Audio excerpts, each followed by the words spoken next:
పొద్దుటూరుకి ఆ శక్తి ఉంది. ఆ శక్తిని ఎంతమంది ఉపయోగించుకున్నారు? ఓ పక్క రామేశ్వరం ఉంది, ఇంకో పక్క ఇసుక స్వామి లాంటి మొన్నటిదాకా ఉన్నటువంటి ఎంతోమంది అవధూతలు ఉన్నారు. కడ కిష్టయ్య స్వామి, ఆయన అవధూతలు ఉన్నారు. ఎంతోమంది మహానుభావులు ఇక్కడ జీవించి ఉన్నారు. ఇంతమంది మహానుభావులు జీవించిన పొద్దుటూరులో అడుగు పెట్టడమే పెద్ద పెద్ద యోగులు అదృష్టంగా భావిస్తుంటే, అలాంటి ఊర్లో 24 గంటలు జీవిస్తూ మీరెంత అదృష్టవంతులుగా ఫీల్ అవ్వాలి. మీ ఊర్లో ఇంత మహిమాన్విత శక్తి ఉంది. సో మీ ఊరు అంత గొప్ప ఊరు. ఆ ఊరిలో జీవిస్తున్న మీరు చాలా గొప్పోళ్ళు. సో ఇక్కడికి వచ్చి ఎవరైనా సరే ఫైనాన్షియల్ ఎనర్జీని బాగా తీసుకెళ్ళిపోవచ్చు. అయితే అంత ఇదిగా ఉన్నటువంటి ఈ ఊర్లో మీరుంటున్నారు. ఇంకోటి ఏంది, ఈరోజు ఉదయం ఒకరిని ఇంటర్వ్యూ చేశానన్నాను కదా, స్వామి సచ్చిదానంద గారి శిష్యులు. స్వామి సచ్చిదానంద గారు అంటే ఎవరో తెలుసా? గండికోట ప్రపంచాన్ని షేక్ చేసిన ఒక పుస్తకం ఉంది, జీవ బ్రహ్మైక రాజయోగం. ఈ పుస్తకం ఎంతమంది చూశారు? ఎంతమంది చదివారు? సో జీవ బ్రహ్మైక రాజయోగం అనేది ఎప్పుడు 1950లోనే సంచలనం సృష్టించిన పుస్తకం. దాన్ని చదివిన ఎన్టీ రామారావు దాన్ని ఫాలో అయ్యి, ఎంజీఆర్ గారు దాన్ని ఫాలో అయ్యి, దాంట్లో ఉన్నటువంటి శ్వాస విద్యల్ని ఫాలో అయ్యి ఆయన పొద్దుటూరుకి వచ్చి ఎంజీఆర్ ఎన్టీఆర్ ఆ పుస్తకం చూసుకొని ఆయన ముఖ్యమంత్రి అయిన తర్వాత రీప్రింట్ చేయించిన పుస్తకం ఈ ఊరు నుంచే వచ్చింది. ఓకే, అంత గొప్ప పుస్తకం. అంత గొప్ప పుస్తకాన్ని కనీసం తిప్పి ఉన్నా, దాంట్లో ఉన్నటువంటి శ్వాస విద్యలను తెలుసుకొని ఉన్నా, ఇక్కడ ఉన్నవాళ్ళు వీధికి ఒక యోగి అయ్యేవాళ్ళు, ఇంటికి ఒక యోగి అయ్యేవాళ్ళు. అందుకని ఆ రాజయోగం కానివ్వండి, ఇలాంటి ఎంతోమంది యోగులు 16వ శతాబ్దం నుంచి రావటం జరిగింది. 16వ శతాబ్దం. దానికి ముందర 13వ శతాబ్దం నుంచి ఎంతోమంది యోగులు ఈ ఉరవకొండ దగ్గర నుంచి ఈ ప్రాంతంలో రావడానికి ఆస్కారమైంది. ఎందుకంటే సాక్షాత్ ఒక దేవతా రూపిణి భూమి మీదకి వచ్చి ఇక్కడ 300 సంవత్సరాల పైన ఉండి, ఆ 300 సంవత్సరాలు జీవించి ఆమె ఎన్నో యోగ రహస్యాలను చెప్పింది. అందుకనే ఈ ప్రాంతంలో వారి యొక్క జీవ సమాధి ఉంది. అది నేను చెప్పను కానీ ఎక్కడుందనేది. సో వారు చెప్పబట్టి ఇంతమంది యోగులు ఈ ప్రాంతంలో తయారయ్యారు. సాక్షాత్ ఇంద్రలోకం నుంచి వచ్చినటువంటి ముగ్గురు వచ్చారు. ఆ ముగ్గురు తమిళనాడులో సిద్ధుల్ని తయారు చేశారు, ఆంధ్రప్రదేశ్లో రాయలసీమ ప్రాంతంలో యోగులను తయారు చేశారు, హరిద్వార్ ప్రాంతంలో యోగులను తయారు చేశారు. అలాంటి యోగులు తయారైనటువంటి ఒక యూనివర్సిటీ లాగా 13వ శతాబ్దంలో తయారైనటువంటి ఒక ప్రదేశంలో మీరు ఉన్నారు. అటువంటి ప్రదేశంలో, అంత గొప్పదైన ప్రదేశంలో ఉన్న మీరు ఎంత గొప్ప వాళ్ళు అయి ఉండాలి? సో అంత గొప్ప ఇది కలిగినటువంటి పొద్దుటూరులో నేను మాట్లాడటం చాలా అదృష్టంగా భావిస్తున్నాను. ఓకే, ఇది నేను పొద్దుటూరు గురించి మాట్లాడాలని రాలేదు. ఎప్పుడు యాదృచ్ఛికంగా ఈరోజు ఎందుకో ఇది వచ్చేసింది పొద్దుటూరు అనగానే. ఓకే, వాసవి మాత ఇది అనమాట. సో ఇంత గొప్పగా మీ ఊర్లో ఇంత ఇదిగా ఉన్నాయి. ఆ శక్తిని మనం ఉపయోగించుకుంటున్నామా అంటే, చాలామంది యోగ శక్తుల్ని యోగ సాధన చేసేవాళ్ళే ఉపయోగించుకోవటంలా. ఎలా అంటే మీకేం జరుగుతుంది? మనం 3 గంటలు ధ్యానం చేస్తున్నాం. ధ్యానం చేసిన తర్వాత ఆ శక్తిని ఎంత నిలుపుకుంటున్నాం?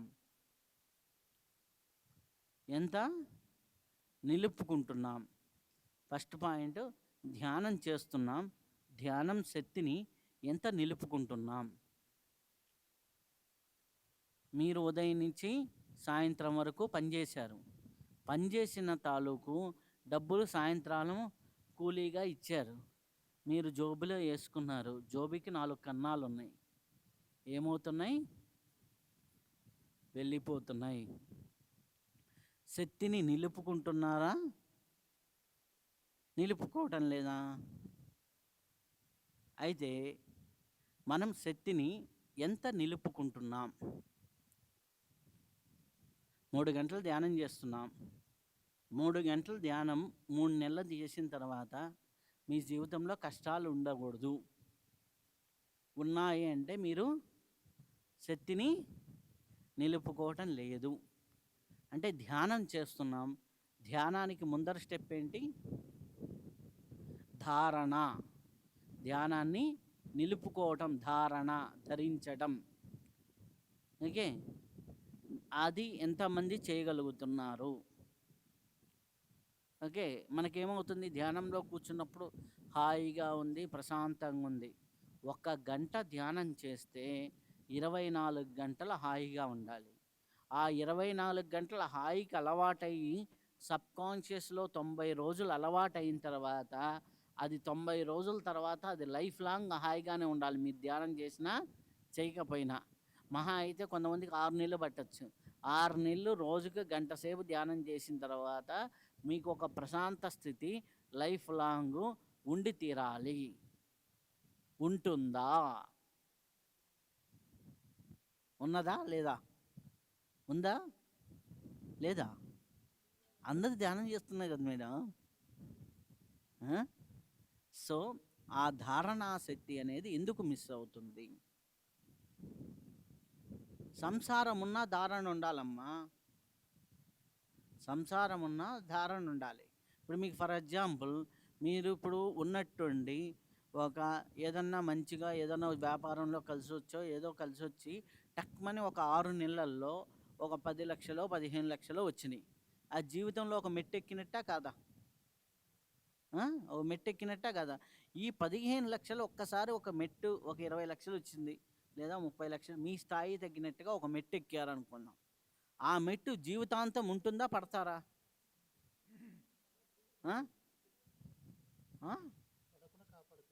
99% ఆటోమేటిక్గా ఉంటుంది, ఏదన్నా ఎదవ పనులు చేస్తే తప్పితే. ఓకేనా? ఈరోజు సంపాదించింది నైట్కి పోయి పేకాడితే మనం ఏం చేయలేం. కానీ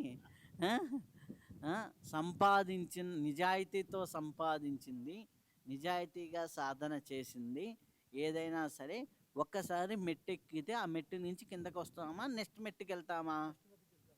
నెక్స్ట్ మెట్టుకి వెళ్తాం. ఓకే, అయితే ఫస్ట్ మీరు చూడండి, ధ్యానంలోకి వచ్చిన ఫస్ట్ 3 నెలల్లో 6 నెలల్లో మీకు తెలియకుండానే ఒక మెట్టెక్కారు. అవునా? ఫోకస్డ్గా ధ్యానం చేశారు. అవునా? చాలా ఇంట్రెస్ట్గా ధ్యానం చేశారు. చాలా పద్ధతిగా ధ్యానం చేశారు. అదే ఇంట్రెస్ట్, అదే అంటే యాంగ్జైటీగా ఇప్పుడు ధ్యానంలో కూర్చుంటున్నామా? ఏంటంటే ఒక వ్యాపారస్తుడు ఫస్ట్ ఒక బిజినెస్ పెట్టాడు, ఫస్ట్ ఒక 1 ఇయర్ 2 కష్టపడ్డాడు, ఒక వ్యాపారం లెవెల్లోకి వెళ్ళిపోయింది, ఇంకా నడుస్తుంది కదా అని వదిలేస్తారు. అలా మనం కూడా ధ్యాన జీవితంలోకి 1 మెట్టు 2 మెట్లు ఎక్కంగానే ఏం చేసాం? ఇది హాయిగా ఉంది, మిగిలిన వాళ్ళకంటే మన మైండ్ బాగుంది అనేసి ఏం చేసాం? ఎక్కడం ఆపేసాం. కంఫర్ట్కి అలవాటు పడ్డాం. మొదట్లో చేసినంత ఇంట్రెస్ట్గా ధ్యానాన్ని మనం ఇప్పుడు చేస్తున్నామా? ఫస్ట్ పాయింట్ ఏంది? ధ్యానం చేసిన దాన్ని నిలుపుకుంటున్నామా, ధారణ చేస్తున్నామా? రెండోది, ఫస్ట్లో చేసినంత ఇంట్రెస్ట్గా ధ్యానం చేస్తున్నామా? ఓకే, ఆహారము, మనం చేసే వ్యవహారము, అంటే వ్యవహారం అంటే పనులు చేష్టలు వీటి విషయాల్లోనూ, మాటల విషయాల్లోనూ చేష్టల విషయాల్లోనూ మార్పు వచ్చిందా?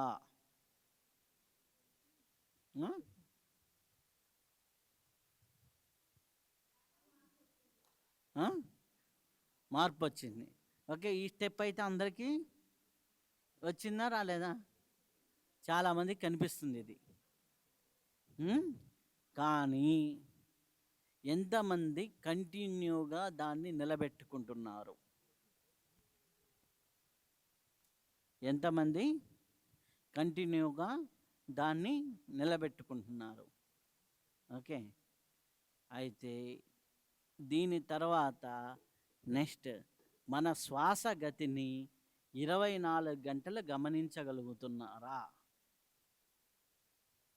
శ్వాస గతిని 24 గంటలు గమనించగలుగుతున్నారా?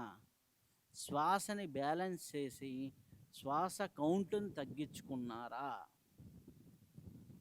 శ్వాస కౌంట్ తగ్గించుకుంటే ఏమవుతుంది? ఆయు ప్రమాణం పెరుగుతుంది, ఆరోగ్యము పెరుగుతుంది. ఇంకా ఏమేమి పెరుగుతాయి? నా శ్వాస పుస్తకం చదివిన వాళ్ళు ఎంతమంది ఉన్నారు ఇక్కడ? 1 2 3 అలా కొన్నోళ్ళు ఎంతమంది?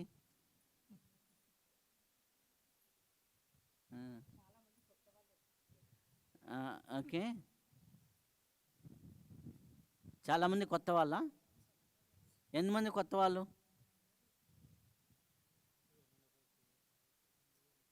ఓకే. 1 year అంటే కొత్త వాళ్ళు కదా సార్. ఓకే. ఎవరికి ఇది పనికి వస్తుంది మేడం నేను చెప్పేది ఈరోజు. ఓకే. సో ఎప్పుడైతే మన శ్వాసని తగ్గించుకుంటూ మనం మన ఆరోగ్యాన్ని, మన ఆయుర్దాయాన్ని, మన ఫైనాన్షియల్ స్టెబిలిటీని పెంచుకుంటున్నామా, అలాగే మన జీవితం నియమబద్ధంగా ఉందా? మన వ్యవహారం, మన జీవితం నియమబద్ధంగా ఉందా? మన వ్యవహారం క్రమశిక్షణతో కూడి ఉందా? మన వ్యవహారం క్రమశిక్షణతో కూడి ఉందా? మన జీవితం నియమబద్ధంగా ఉందా?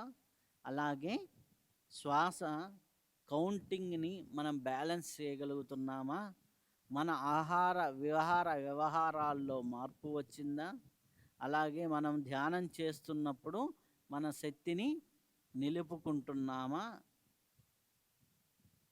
మధ్యలో ఇంకో పాయింట్ చెప్పా, ఏంటి? కాదు, నేను అది చెప్పా.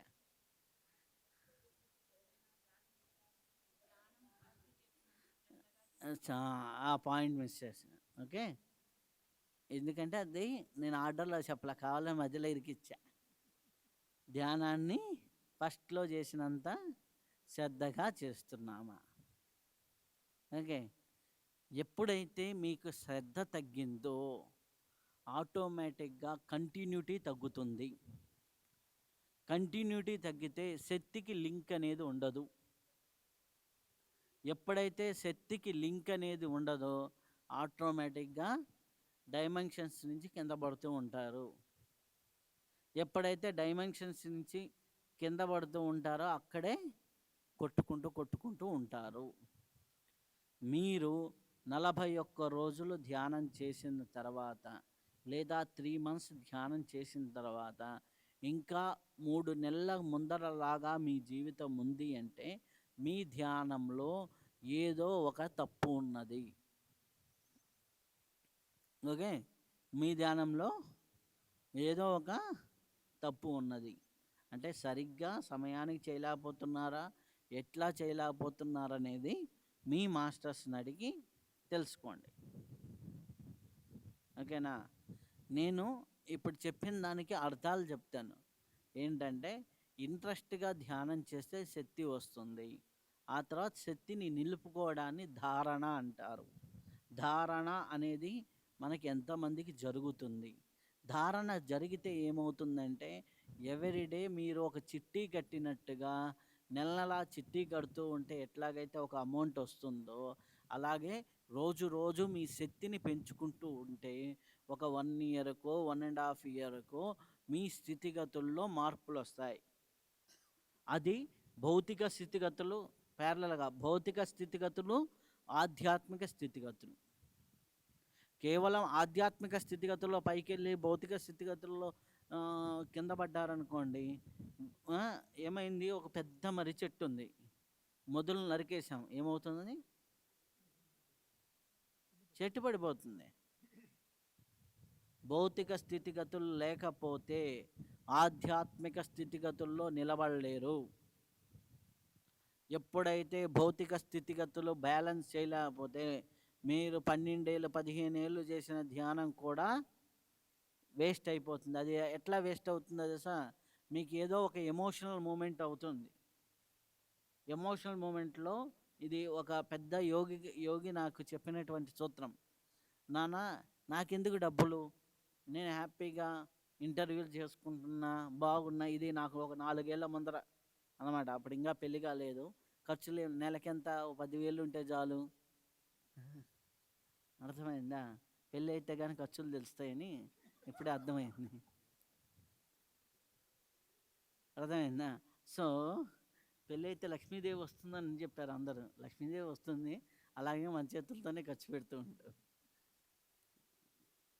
అయితే ఏమవుతుంది అంటే, ఈ మార్గంలో ఉన్నప్పుడు ఆ యోగి చెప్పిన సూత్రం ఏంటి అంటే, నాన్న, ఏదో ఒక ఎమోషనల్ మూమెంట్ వస్తుంది. ఎవరో మన ఇంట్లో వాళ్ళకి బాగాలేకపోవటమో ఏదో ఒక మూమెంట్లో ఉంటుంది. అప్పుడు మనకి ఎవడో వచ్చి టక్కుమని 1 లక్ష 2 లక్షలు ఇస్తాడు. ఇవ్వంగానే ఏమవుతుంది, టక్కుమని మనం ఏం చేస్తామండి, ప్లస్ నీకున్న కర్మలన్నీ పోవాలను, నువ్వు చల్లగా ఉండాలను చేస్తామా లేదా? వాడు ఏ కర్మలు చేసి వచ్చాడో, వాడికి ఏ రుణాలు ఉన్నాయో, వాడి జన్మలో ఎంతమందిని ముందర ముంచొచ్చాడో, ఎంతమందిని ఇది చేసి వచ్చాడో తెలియదు. వాడిని మనం ఏం చేస్తున్నాం, చల్లగా ఉండంటున్నాం. వాడు చల్లగా ఉండడానికి నీ శక్తి ఎంత పోవాలో అంత పోతుంది. అది 10 ఏళ్ళ ధ్యానమా, 15 ఏళ్ళ ధ్యానమా, గోవిందార్పణం.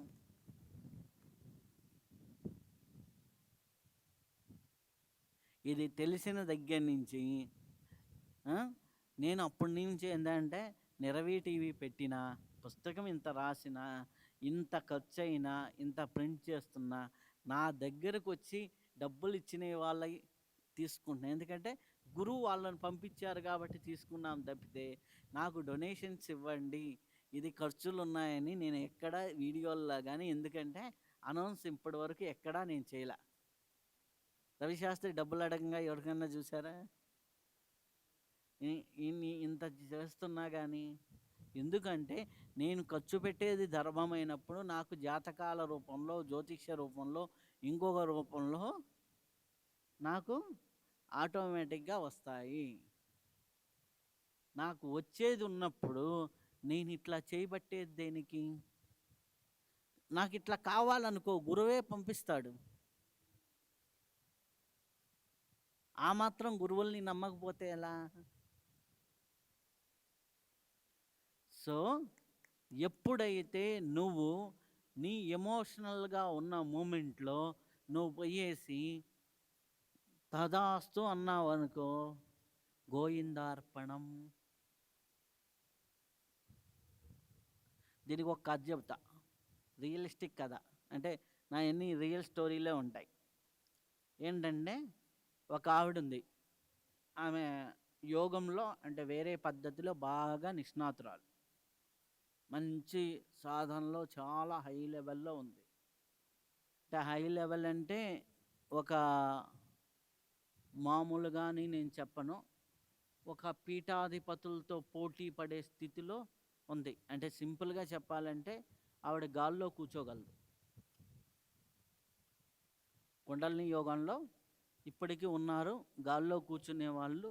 విజయనగరంలో ఇప్పటికీ ఒక స్వామీజీ ఉన్నారు, అలాంటి ఆయన గాల్లో కూర్చొని మాట్లాడారు. అలాగే నీటి మీద కూర్చొని ఉపన్యాసం చెప్పినటువంటి యోగి ఉన్నాడు, ఇప్పటికీ ఉన్నాడు, లైవ్లో ఉన్నాడు. సో అటువంటి మహానుభావులు ఉన్నటువంటి వాళ్ళలో ఒకరు,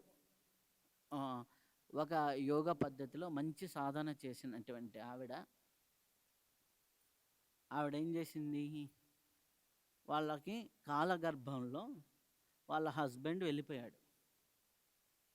ఏది ఆమెకి 35-38 ఇయర్స్ వచ్చినప్పుడు వాళ్ళ హస్బెండ్ వెళ్ళిపోయాడు. వెళ్ళిపోగానే ఎవరో ఒక అతను ఫైనాన్షియల్గా బాగా సపోర్ట్ చేశాడని, హెల్ప్ చేస్తున్నాడు అనే ఉద్దేశంతో, ఈయనైతే మంచిది అనే ఉద్దేశంతో ప్రపోజల్ చేశాదని పోయేసి పెళ్లి చేసుకుంది. పెళ్లి చేసుకున్న తర్వాత ఆయనకి బాగా ఫైనాన్షియల్గా ఎక్కడికో కలిసి వచ్చేసింది. ఆయన కోట్ల కాంట్రాక్టుల మీద కాంట్రాక్టులు చేసుకున్నారు. ఈమె చివరికి పిచ్చి దానిలాగా మారిపోయింది. ఎవరి నుంచి ఎవరికి ఎనర్జీ వెళ్ళిపోయింది? ఏంటి, వాళ్ళ అమ్మకి ఏదో హాస్పిటల్లో ఉంటే బాగు చేయించాడని, ఊర్లో ఉన్నారు, కేరింగ్గా ఉన్నారు అనేసి ఆయన స్థాయి, ఫిజికల్ స్థాయి, స్పిరిచువల్ స్థాయి ఏంటో తెలుసుకోకుండా డైరెక్ట్గా ఎమోషనల్గా కనెక్ట్ అయ్యేసి పోయి మ్యారేజ్ చేసుకుంది. ఎప్పుడైతే ఒక వ్యక్తితో శారీరకంగా రిలేషన్ వస్తుందో శక్తి మొత్తం ఇటో అటో వెళ్తూ ఉంటుంది. వెళ్ళిపోయింది. ఎప్పుడైతే ఆమె స్థాయి మైండ్ ఏమో ఈ జ్ఞానము, అది యోగము అని మాట్లాడుతుంది, ఫిజికల్ శరీరం చూస్తే డల్గా, వీక్గా, ఎవరైనా అంటే పడిపోయేటట్టుగా, బక్కగా, 62 కిలోలు ఉన్న ఆవిడ 36 కిలోలకు వచ్చి, అంటే సగం, 50%. ఏంటి పరిస్థితి అని వచ్చింది. ఆయనకేంటి ఉన్నప్పుడు చిన్నగా ఒక ఇల్లున్న ఆయన హైదరాబాదులో దాదాపులా ఆ 4-5 ఏళ్ళ పీరియడ్లో దాదాపులో ఒక 100-200 కోట్లు సంపాదించుకున్నాడు. ఈమెను బాగానే చూసుకుంటున్నాడు, డ్రైవర్ని పెట్టాడు, హ్యాపీగా ఉంది, ఒక అసిస్టెంట్ ఉంటుంది, అన్నీ ఉన్నాయి. ధర్మం పరంగా ఆయన ఏం తప్పు చేయలే. ధర్మం పరంగా ఆయన ఏం తప్పు చేయలే. మళ్ళీ చేసుకున్నందుకు ఈమెకు ఒక పాప ఉంది, ఆ పాపని తండ్రిగానే స్వీకరించి పెంచుతున్నాడు. కానీ ఆ అమ్మాయికి అతనికి ఒక బాబు ఉన్నాడు. వాళ్ళ బాబు ఆల్రెడీ ఇంటర్మీడియట్ ఏజ్కి వచ్చాడు. వాళ్ళ బాబేమో వాళ్ళ వైఫ్ ఏమో కోవిడ్లో వెళ్ళిపోయింది. ఈవిడ హస్బెండ్ యాక్సిడెంట్లో చనిపోయారు. సో ఆ సిచ్యువేషన్లో ఆయన కొద్దిగా హెల్ప్ చేశాడు, మ్యారేజ్ చేసుకుంది. భౌతిక జీవితం పరంగా సూపర్, ఆధ్యాత్మిక జీవితం పరంగా ఏమైంది అని అప్పుడు ఆయన జాతకం తీసుకొని నేను చూసా. జాతకంలో కడు దరిద్రం అనుభవించాల్సిన జాతకం అది. ఎవరిది? వాళ్ళ హస్బెండ్ది. ఏళ్ళనాడు శని, రాహు ఇబ్బంది, ఇటన్నీ ఉన్నాయి. కానీ కారు మార్చి కారు, సీఎంలను కలవడాలు, ఆంధ్ర, తెలంగాణ, కర్ణాటక సీఎంలను కలవడాలు, రోడ్డు కాంట్రాక్టులు వేయడాలు, డైరెక్ట్ ట్యాక్సీస్లు రావడాలు, శక్తి ఈవిడ దగ్గర నుంచి ట్రాన్స్ఫర్ అయిపోయింది. ఇలా ఉంటుంది ఆధ్యాత్మికతలో. ఎమోషనల్గా ఆవిడ నా కూతురికి ఒక సపోర్ట్ వస్తుంది, కట్టే భౌతికంగా. మళ్ళీ అక్కడ భౌతికంగా ఆయన ఏం అన్యాయం చేసేలా, కానీ కొంతమంది జీవితాల్లో శక్తి పోతుంది, భౌతికంగా కూడా అన్యాయమైన వాళ్ళు ఎంతోమంది ఉన్నారు.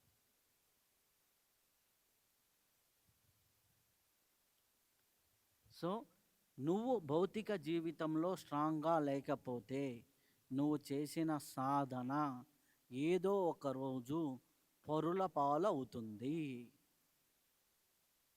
పెద్ద పెద్ద గుళ్ళు, పెద్ద పెద్ద ఆశ్రమాలు కరెక్ట్ డాక్యుమెంటేషన్ లేకపోవటం వల్ల ఎంతోమంది పరుల పాలు ఈరోజు జరుగుతున్నాయి. సో భౌతికంలో ఏవైతే రూల్స్ అండ్ రెగ్యులేషన్స్ నువ్వు పాటించాలో పాటించకపోతే నీ ఆధ్యాత్మిక జీవితం వరదా. అందరు ఆత్మ గొప్పది, శరీరం తక్కువ. శరీరంలో కాళ్ళు నొప్పిరా, మోకాలు నొప్పులురా, హ్యాపీగా ఆత్మ గొప్పది, నేను ధ్యానం చేస్తా, డ్యాన్స్ చేస్తా అంటాడు. మోకాలు నొప్పి ఉన్నాడు. శరీరం ఉంటేనే సాధన, శరీరం ఉంటేనే సాధన చేస్తాం. శరీరం ఎంత బాగా కాపాడుకుంటేనే అంత ఎక్కువ సాధన చేస్తాం. ఆత్మ అనే దాన్ని కడగాలి అంటే శరీరం అనే ఇంజన్ ఉండాల్సిందే. చాలామంది శరీరం తక్కువ, ఆత్మ గొప్పది. మేము ఆత్మజ్ఞానం చేస్తున్నాం. ఎందుకు వాకింగ్ చేయాలి? ఏ గురువు వాకింగ్ గురించి చెప్పలేదే అన్నాడు. గురువులు చెప్పిన టయానికి పెద్ద పెద్ద గురువులు చెప్పిన దానికి ఓలా, ఊబర్లు లేవు, మోటార్ బైకులు లేవు. ఎక్కడి నుంచి వెళ్ళాలన్నా ప్రతి మనిషి రోజుకి ఇంట్లో బయట 10 కిలోమీటర్లు నడిచేవాడు. తెలియకుండా 5-6 కిలోమీటర్లు హీనపక్షంలో నడిచేవాడు.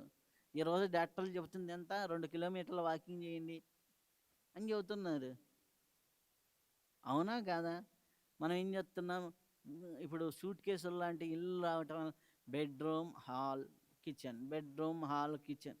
ఇంట్లో నుంచి బయట అటు పోయి ఇటు వచ్చేసరికి నీకు నేను స్టెప్ కౌంటర్ పెట్టాలో చూసిన. ఇటు నుంచి అటు వెళ్ళేసరికి 120 అడుగులు పడ్డాయి. అటు నుంచి ఇటు వచ్చేసరికి 120 అడుగులు. అంటే పొయ్యి వచ్చేసరికి ఏమైంది? 250 అడుగులు. 4 సార్లు 5 సార్లు తిరిగితే 1000 అడుగులు అయిపోయినాయి. 6000 అడుగులు అయితే 5 కిలోమీటర్లు అయిపోయింది. రోజు అటు ఇటు ఈజీగా తిరుగుతారు. అది కాకుండా బాత్రూమ్లు అటాచ్డ్ ఏం లేక లోపల ఎక్కడో ఉంటాయి. రోజుకి 4 సార్లు బాత్రూమ్కి వెళ్ళి వచ్చినా అయిపోయినాయి. స్నానానికి వెళ్ళొస్తారు, అయిపోయినాయి. అప్పుడు ఆ అడుగులు ఎత్తున్నారు కాబట్టి వాకింగ్ చెప్పలే. ఈరోజు అవసరం.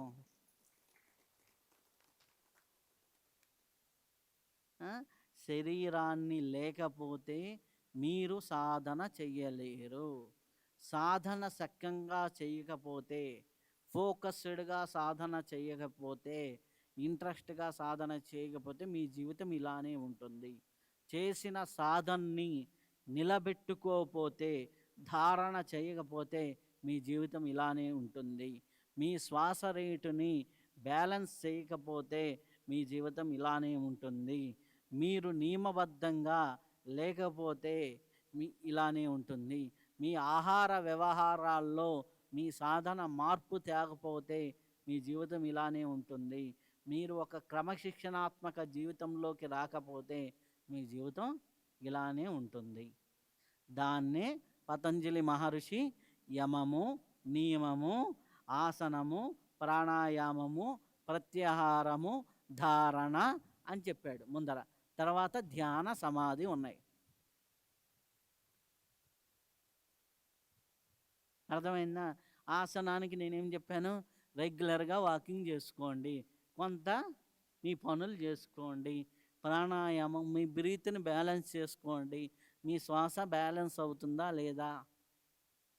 ప్రత్యాహారము, మీరు శ్వాసని ఆహారంగా భక్షణ చేస్తున్నారా? యోగులు చెప్పేది ఏంటి అంటే, శ్వాస మనం ఎట్లా తీసుకోవాలి ఆహారము అంటే, ఇంధనకు వచ్చినప్పుడు పెడుతున్నారు, వద్దమ్మా వద్దమ్మా వద్దమ్మా అన్న. ఎందుకు? కడుపు నిండా తిన్నామనుకోండి ఏమవుతుంది? నేను చెప్పేది అంటుంది. అవునా? అర్థమైందా? మధ్యలో అక్కడ ఎవరో తెచ్చేసి అదేదో ఇచ్చారు, ఏది బెల్లపు ఇది గువ్వల చెరువా, కోవా అది తిని వచ్చి ఆడపోగానే టీ ఇచ్చి, ఇంటర్వ్యూకి ముందర టీ ఇచ్చి, ఇది తిని వచ్చితే ఎంత తింటాం? కానీ మనం తినేదానికి ఒక గురువు కొలమానని చెప్పాడు. మనం తినే దాంట్లో 1/3 మాత్రమే ఆహార రూపంలో తినాలి, 1/3 వాటర్ రూపంలో ఉండాలి. అంటే ఆ వాటర్ అంటే మళ్ళీ మంచినీళ్ళు తాగమని కాదు, ఆ 1/3 మజ్జిగ తాగమని. మజ్జిగ తాగితే అగ్ని పెరుగుతుంది, అవునా? మజ్జిగ తాగితే ఒంటికి చలవ, జఠరాగ్ని పెరుగుతుంది. మంచినీళ్ళు తాగితే జఠరాగ్ని చంపుతుంది, ఒంటికి చల్లగా కనిపిస్తుంది. అర్థమైందా? నువ్వు అన్నం తిన్నంబడే ఆహారాంతే విషం వారి, అంటే నీళ్లు తాగితే విషంతో సమానం. అన్నం అరగదు.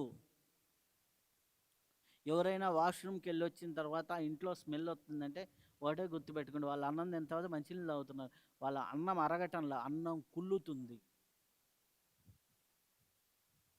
ఇప్పుడు మీరు అన్నాన్ని తీసుకెళ్ళి ఈ ఎండలో వేయండి, ఒక రోజు తర్వాత మీరు చూడండి ఏమైపోయి ఉంటుంది. ఎండలో వేస్తే ఎండిపోయి అయిపోతుంది. బియ్యంలాగా కనిపిస్తుంది. అదే తీసుకెళ్ళి ఒక వాటర్ ఉన్న దగ్గర వేయండి, రెండో రోజుకి స్మెల్ వస్తుంది. మీ పొట్ట అనేది అగ్నిలాగా ఉండాలి. మీ పొట్ట అనేది వాటర్ లాగా ఉంటే కుళ్ళుతుంది. కుళ్ళినప్పుడు అది అరగదు, అరిగి మోషన్గా రాదు, కుళ్ళి మోషన్గా వస్తుంది. కుళ్ళినప్పుడు పురుగులు వస్తాయి, పురుగులే ఇన్ఫెక్షన్. దీనికి కారణం ఏంటి?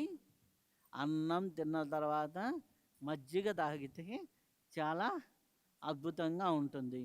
1/3 ఆహారం తిని 1/3 మజ్జిగ ఇట్లాంటిది తాగి ఆ తర్వాత 1/3 గ్యాప్ పెట్టుకుంటే అద్భుతంగా ఉంటుంది. దీన్ని మన పెద్దోళ్ళు పాటించారా, పాటించలేదా? ఎలా పాటించారు? వాళ్ళు అన్నం తినేవాళ్ళు, అన్నంలో మజ్జిగ పోసుకొని కూర్చొని తాగేవాళ్ళు, కింద కూర్చొని తినేవాళ్ళు కాబట్టి పొట్ట ముందుకు వంగేది, ఎంతో కొంత గ్యాప్ ఉండేది. ఆ తర్వాత ఆ మిగిలింది ఏం ఫిల్ చేసుకుంటుందంటే నీ బ్రీత్ అనేది ఆటోమేటిక్గా ఫిల్ చేసుకోవడం మొదలు పెడుతుంది. మిగిలిన 30% బ్రీత్ ద్వారా ఫిల్ అవుతుంది. మీ ఆహారం ఇలా ఉంటే మీకు శక్తి అవుతుంది. అదే ఆహారము మీరు ఇష్టం వచ్చినట్టు తింటూ నేను ధ్యానం చేస్తున్నా అంటే ధ్యానాలు జరగవు, నిద్రలు జరుగుతాయి. ధ్యానం నాకు మొన్న ఒక ఆవిడ ఫోన్ చేసింది, నేను ధ్యానంలో కూర్చోగానే గురకొస్తుందండి అన్నది. ధ్యానంలో కూర్చోగానే గురకొస్తుంది అండి, అందరూ నన్ను ఎటాలు చేస్తున్నారని చెప్తున్నా. అవునమ్మా అని చెప్పా. మీరు అన్నం తిన్నంబడే ధ్యానం చేస్తారు కదా, మీకు ఎలా తెలుసండి, మీరు తర్రయ్య మాస్టర్ అండి అని చెప్పింది. దానికి థర్డ్ రావాలా? నేను ఎంత చెబుతున్నా ఆమె నన్ను థర్డ్ మాస్టరే అంటుంది. ఓకే, నువ్వు అన్నం తిన్నంబడే ధ్యానం చేస్తావు. అవునండి, మా ఆయనకి అన్నం పెట్టి పంపిస్తానండి, ఆమె షాప్కి వెళ్తాడండి, వెళ్ళంగానే నేను తినేసి కరెక్ట్గా 2 to 4 ధ్యానం చేస్తానండి. ధ్యానం చేస్తున్నప్పుడల్లా మా అబ్బాయి వచ్చి నువ్వు గురక పెడుతున్నావు అంటాడండి. నువ్వు 2 గంటలు హ్యాపీగా నిద్రపోతున్నావు కూర్చొని. నేను అది చెప్తే నువ్వు థర్డ్ ఐ మాస్టర్. దానికి ఏం లే, కామన్ సెన్స్. అర్థమైందా? ఆవిడని నేనేం చెప్పాను, రోజు అన్నం తినే ముందర 2 గ్లాసులు మజ్జిగ తాగమ్మా అని చెప్పా. 4 రోజుల తర్వాత మళ్ళీ ఫోన్ చేసింది, కురకే రావటం లేదండి. 2 గ్లాసులు మజ్జిగ ముందర పోతే ఏమైంది, సగం కడుపు నిండిపోయింది. నేనేం చెప్పా, నేను పూజలు చేస్తాను, వ్రతాలు, నీకు వ్రతాలు మంచి ఫలితం రావాలంటే ఈ సీక్రెట్ ఆమె వింటుందేమో ఏంటంటే మీ ఆయనకి నువ్వు 2 గ్లాసులు మజ్జిగ తాగి మీ ఆయనకి అన్నం పెట్టు, అప్పుడు చూసుకోండి మీకు గురకరాదు. ఇది పెద్ద తంత్రమమ్మా అని చెప్పా. నీ పూజలన్నీ బాగా ఫలిస్తాయని చెప్పా. అలాగనే 2 పెద్ద గ్లాస్ తాగితే ఇంకా మంచిదని చెప్పా. ఆమె పెద్ద గ్లాసులు 2 తాగింది. ఆటోమేటిక్ కొద్దిగా అన్నం తింటుంది, వాళ్ళ ఆయనకి పెట్టిన తర్వాత ఆటోమేటిక్గా గురక రాదు, ధ్యానం అవుతుంది. సింపుల్ పని. అర్థమైందా? సో మనం ఏం చేస్తున్నాం ధ్యానంతో? ధ్యానం అనేది చాలా గొప్పది, అది బ్రహ్మాస్త్రం లాంటిది. బ్రహ్మాస్త్రం లాంటి విద్యని బ్రహ్మర్షి పితామహ పత్రిజీ గారు తీసుకొచ్చి సామాన్యుడి చేతిలో పెట్టారు. ఆయన చేసిన గొప్ప పనో లేకపోతే అంటే మిస్టిక్ అనొచ్చు. ఏంటంటే ఎక్కడెక్కడో హిమాలయ యోగులు మధ్య ఉన్నటువంటి మహావిద్యని తీసుకొచ్చి సామాన్యుడి చేతిలో పెట్టాడు. అంటే ఎట్లా అంటే ఒక 10 కేజీల బంగారం ఉన్న లాకర్ కీని తీసుకొచ్చి ఓ చిన్న పిల్లోడు చేతిలో ఇచ్చినట్టుగా ఇచ్చాడు. మనం ఏం చేస్తున్నాం, ఈ లాకర్ కీ ఉంది, ఈ లాకర్ కీ మంచిది, ఇది సూపర్ లాకర్ కీ, ఇది బ్యాంకులో ఉంటుంది అని చెప్పుకుంటున్నాం. కానీ ఆ లాకర్ ఓపెన్ చేసి ఆ బంగారాన్ని ఏ రోజు వాడుకోవటం లేదు. ఆ బంగారాన్ని వాడుకున్న వాళ్ళు ఎవరు, వాళ్ళ స్థితిలో లేరు, వాళ్ళ జీవితాలు అద్భుతంగా ఉన్నాయి. ఓకే, అంతటి బ్రహ్మాస్త్రమైన ధ్యానాన్ని మనము ఈ శరీరం అనే దాని ద్వారా, సాధన అనే పద్ధతి ద్వారా ఎంత బాగా చేస్తున్నాము? సరిగ్గా చేస్తున్నామా? టైంపాస్ కోసం చేస్తున్నామా? ఏదో నలుగురు బయట వాళ్ళ కిట్టి పార్టీలని ఏదో పార్టీ కోసం చేస్తున్నామా? లేకపోతే ఇక్కడ భోజనాలు బాగుంటాయని వచ్చి తిని కలిసేసి నలుగురిని కలిసేసి ముచ్చట్లు పెట్టుకోవడానికి చేస్తున్నామా? లేకపోతే క్లాస్ ఉన్న రోజే వచ్చి చేస్తున్నామా? లేకపోతే పౌర్ణమి రోజే చేస్తున్నామా? లేకపోతే అమావాస్య ఎక్కడో ఒక క్లాస్ అంటే ధ్యానంలోకి వస్తాం కానీ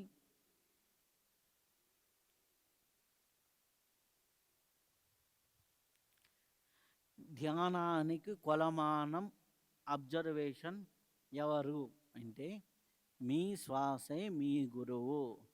మీకు మీ గురువే. మీ గురువు మాట మీరు వింటున్నారా? మీ ఆత్మే మీకు గురువు. మీ ఆత్మకి న్యాయం చేస్తున్నారా? అలాగని శరీరానికి న్యాయం చేస్తున్నారా? శరీరానికి న్యాయం చేయటంలా, ఆత్మకి న్యాయం చేయటంలా. ఈ రెండిటికి న్యాయం చేయని వాళ్ళు మీ బాధ్యత అనేది రెస్పాన్సిబిలిటీకి న్యాయం చేస్తున్నారా అంటే చెయ్యరు. రెస్పాన్సిబిలిటీ అంటే ఎవరు? మీ పిల్లలు, మీ భర్త, మీ బాధ్యతలు. ఆటోమేటిక్గా ఇక్కడ ఎప్పుడైతే డిఫరెన్స్ వచ్చిందో వీటన్నిటిలో డిఫరెన్స్ వస్తుంది. ఎక్కడో చోట అలసిపోయినప్పుడు మీ పిల్లోడు వచ్చేదాన్ని అడిగాడు అనుకోండి, ఏం చేస్తారు మీరు? 4 తిడతారు, అవునా? సో ఏదన్నా మీ ఆయన వచ్చి అడిగాడు అనుకోండి, ఏం చేస్తారు? చికాకుతో ఏదో ఒకటి చేస్తారు. సో ఇవన్నీ ఎందుకు చేస్తున్నారు అంటే ఎందుకు చేస్తున్నారు? రెస్పాన్సిబిలిటీ, బాధ్యతను నిర్వర్తించాలి. బాధ్యతగా శారీరక బాధ్యత, ఆత్మపరమైన బాధ్యత లేనప్పుడు మీ కుటుంబ బాధ్యత ఎలా నిర్వర్తిస్తారు? మీ యొక్క సమాజ బాధ్యతను ఎలా నిర్వర్తిస్తారు? మీ యొక్క సంఘంలో ఉన్నటువంటి బాధ్యత ఎలా నిర్వర్తిస్తుంది?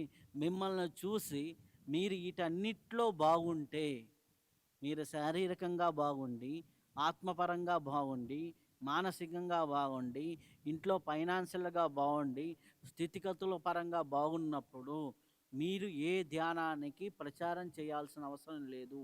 మీరు పచ్చపచ్చగా ఉంటే మిమ్మల్ని వచ్చి మీరు ఏం చేస్తున్నారు, మీరు ఏం చేశారు, మాకు కూడా చెప్పండి అని ఎదురింటి పక్కింటి అమ్మలు వచ్చి మీ దగ్గర కూర్చొని ధ్యానం చేస్తారు.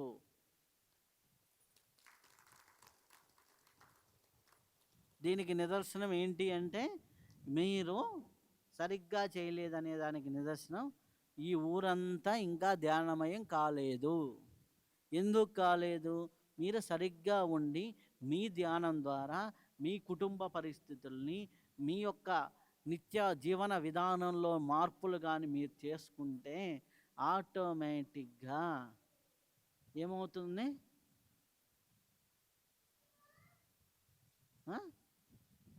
ఉంది. అప్పుడు మొన్న మాకు మా తెలిసిన వాళ్ళ ఒక ఫ్రెండ్ వేరే వాళ్ళ ఇంటికి నేను ఫంక్షన్కి వెళ్ళాలి అని ఫోన్ చేసింది. ఎందుకు? వాడంటే నీకు పడదు కదా అంటే, వాడికి ఈ మధ్య బిజినెస్లో ఒక 20 కోట్ల దాకా లాభం వచ్చింది. కాబట్టి వాడింటికి ఇప్పుడు వెళ్ళకపోతే పిలిచినందుకు రేపు ఏదన్నా అవసరం వస్తే మళ్ళీ పలకడేమో అంటే నిజంగా వాడు చిన్నప్పటి నుంచి వాళ్ళిద్దరు తిట్టుకునే బ్యాచే.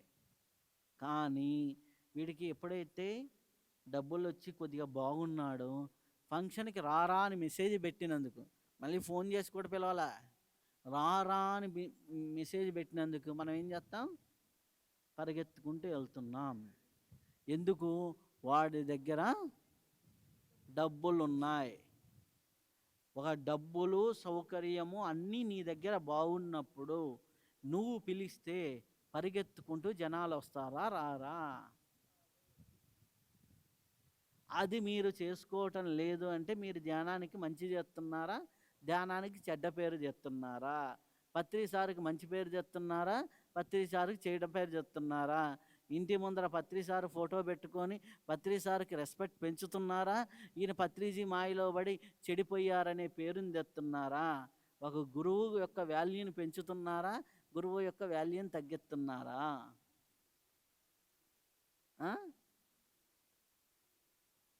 పెంచితే ఈరోజు ఎంతమంది ఉండాలి మీ పొద్దుటూరులో?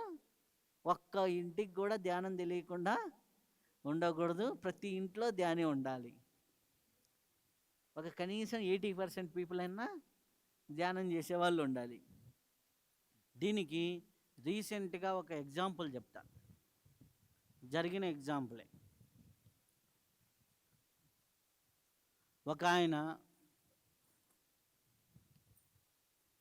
మా దగ్గరికి, ఒక ముసలాయన 76, 77 ఏళ్ళ వయసు ఉంటాయి, వచ్చారు.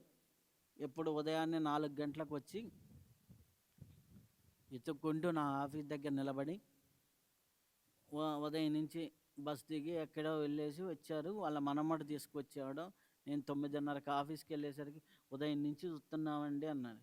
ఎంత పెద్ద ఆయన అంటే, నీ అడ్రస్ దొరికింది, నేను వచ్చేసా అన్నాడు. ఏంటి అని చెప్తే ఆయన స్టోరీ చెప్పాడు. ఆయన స్టోరీ ఏంటంటే 74 ఏళ్ళ వయసులో ఆయన ఉన్నప్పుడు, అంటే రెండు సంవత్సరాల క్రితం ఆయనకి ఏంటంటే 18 ఏళ్ళ నుంచి షుగరు, 21, 22 ఏళ్ళ నుంచి బీపీ, ఆటోమేటిక్గా గ్యాస్ట్రిక్ ట్రబుల్, 1 ఇయర్ నుంచి క్యాన్సర్. ఆయన ఉద్దేశం ఏంటి అంటే, నేను హ్యాపీగా 74 ఏళ్ళ వయసులో బాత్రూమ్కి వెళ్ళొస్తే చాలు, ఎవరు చేతుల మీదుగా ఇబ్బంది పడకుండా వెళ్ళిపోతే చాలు. ఇది ఆయన ఆలోచన విధానం.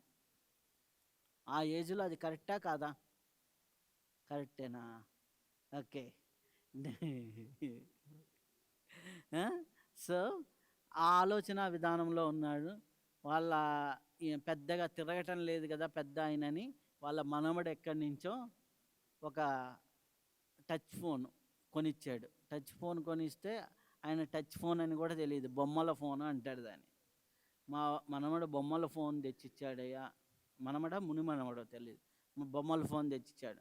ఆ బొమ్మల ఫోన్లో ఏదో ఇట్టా తిప్పుతుంటే, నేను 108 బాబా గారు చేసిన ఈ వీడియోలో కొన్ని ప్రాణాయామ ప్రక్రియలు చూశాడు.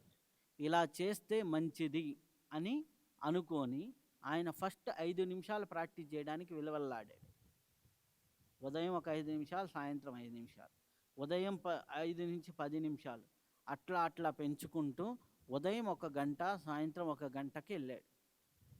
అలా చేస్తున్నప్పటి నుంచి ఆటోమేటిక్గా ఒక 5 months 6 months చేసేసరికి డాక్టర్లే బాడీ చెకప్ చేసి no cancer, no BP, no sugar అనేసి ఇచ్చారు. 85, 86 కేజీలో ఉన్న వ్యక్తి 58 కేజీల వెయిట్కి వచ్చాడు ఆటోమేటిక్గా. షుగర్ ఉంటే ఆకలి ఎక్కువ వేసేది, ఇష్టం వచ్చినట్టు ఏదో ఒకటి తినేవాడు, దానికి బదులు టాబ్లెట్లు వేసేవాడు. ఉదయం 1 గంట, సాయంత్రం 1 గంట సాధన చేసుకుంటూ వెళ్ళాడు. అయిపోయిన తర్వాత డాక్టర్ల దగ్గర పోయి ఈయనకేం పెద్ద నాలెడ్జ్ ఏం లేదు, ఇన్నోసెన్స్ అనమాట. పోయేసి, డాక్టర్ గారు మీరు బీపీ వస్తే జీవితాంతం టాబ్లెట్ వేసుకోవాలన్నారు కదండి, నేను ఇప్పుడు నీకు ఆల్రెడీ బీపీ తగ్గిపోయిందయ్యా, నువ్వు ఎందుకు వేసుకున్నావు? నాకెట్ట తగ్గింది అంటాడు. నాకేం తెలుసు అంటే డాక్టర్తో ఇది తగు అయినా ప్రతి నెలా పోతాడు డాక్టర్ దగ్గరికి. డాక్టర్ టెస్ట్, నీకు బీపీ లేదు, షుగర్ లేదు, ఎందుకు వచ్చిన పెద్ద, నువ్వే కదయ్యా జీవితాంతం వేసుకోవాలి మందులు అని చెప్పావు, నువ్వేం చేస్తున్నావు చెప్పు అని. ఆ డాక్టర్కి కూడా షుగర్ వస్తే ఈయన అడిగి ప్రాణాయామాలు నేర్చుకున్నాడా. అయితే ఊర్లో ఎవడన్నా పోతూ, ఏం తాత హుషారుగా ఉన్నామని, తర్వాత వాళ్ళ ఆవిడ ఈయన చేసేది చూసి వాళ్ళ ఆవిడ 72 ఏళ్ళు, ఆమె 70 ఏళ్ళు ఆవిడ నేర్చుకొని ఆటోమేటిక్గా చేయటం మొదలుపెట్టిన తర్వాత ఏమైంది అంటే, వీళ్ళిద్దరు హెల్దీగా ఉంటాం. ముసలోళ్ళు రూమ్లో నుంచి బయటికి రాని రోడ్డు మీదకి వచ్చి అటు ఇటు తిరిగి, తాత ఏం చేస్తున్నావు అని ఎవడన్నా అడిగితే, సరిగ్గా గాలి పీల్చుకుంటున్నాను ఆయన చెప్పే ప్రాణాయామం చెప్పడు, ఏం చేస్తున్నావు తాత, సరిగ్గా గాలి పీల్చుకుంటున్నాను ఆయన. ఈ సరిగ్గా గాలి పీల్చుకుంటున్నా అని చెబుతాడు. వాళ్ళు కావాలని ఫస్ట్లో ఏంటంటే కామెడీ కోసం యంగ్స్టర్స్ అందరూ ఏం చేస్తున్నాను? సరిగ్గా గాలి పీల్చుకుంటున్నాను ఆయన. నువ్వు సరిగ్గా గాలి పీల్చుకో బాగుపడతావు అని చెప్పేది. ఫస్ట్ తిక్కలో ఈయన షుగర్లు తగ్గినాయి, బీపీలు తగ్గినాయి, పొద్దున్న లేస్తే ఉన్నాడు. అంతకుముందు చన్నీళ్ళు తగిలితే జ్వరమని బాధపడేవాడు. ఇప్పుడు 4 గంటలకు స్నానం చేస్తున్నాడు. యాక్టివ్గా ఉన్న పర్సన్లో మార్పు వచ్చింది. అందరూ ముసలోళ్ళంతా జమ అవటం మొదలుపెట్టారు. ఆ సరిగ్గా గాలి పీల్చుకోవడం ఎట్టో నేర్పించమన్నారు. అలా 20 మంది అయ్యారు, 30 మంది అయ్యారు, 40 మంది, 60 మంది. ఇప్పుడు ఆయన ఇంటి ముందర పెద్ద యోగా స్కూల్ నడుస్తుంది. ఎక్కడో కాదు, వినుకొండ పక్కన. చెప్పేదండి, అందరూ ఫామ్ అయ్యారా? సరిగ్గా గాలి పీల్చుకోవడం అయిపోయిన తర్వాత కళ్ళు మూసుకొని కూర్చోమంటాం. ఆయన పత్రిజీ గారిని ఏమంటారు తెలుసా? కత్రి అంటారు. పత్రి అని రాదు ఆయనకి అనమాట. ఆయన చెప్పిండే కళ్ళు మూసుకొని కూర్చోమన్నాడు, సరిగ్గా గాలి పీల్చుకోమన్నాడు. అదే చేస్తున్నా అంటాడు. ఏం చేస్తున్నా? కూర్చున్నా, కళ్ళు మూసుకుంటున్నా, అదే జరుగుతుంది అంటాడు. అదే ఆయన తెలిసిన జ్ఞానం, ఇన్నోసెన్స్, ప్యూర్. అయిపోయిన తర్వాత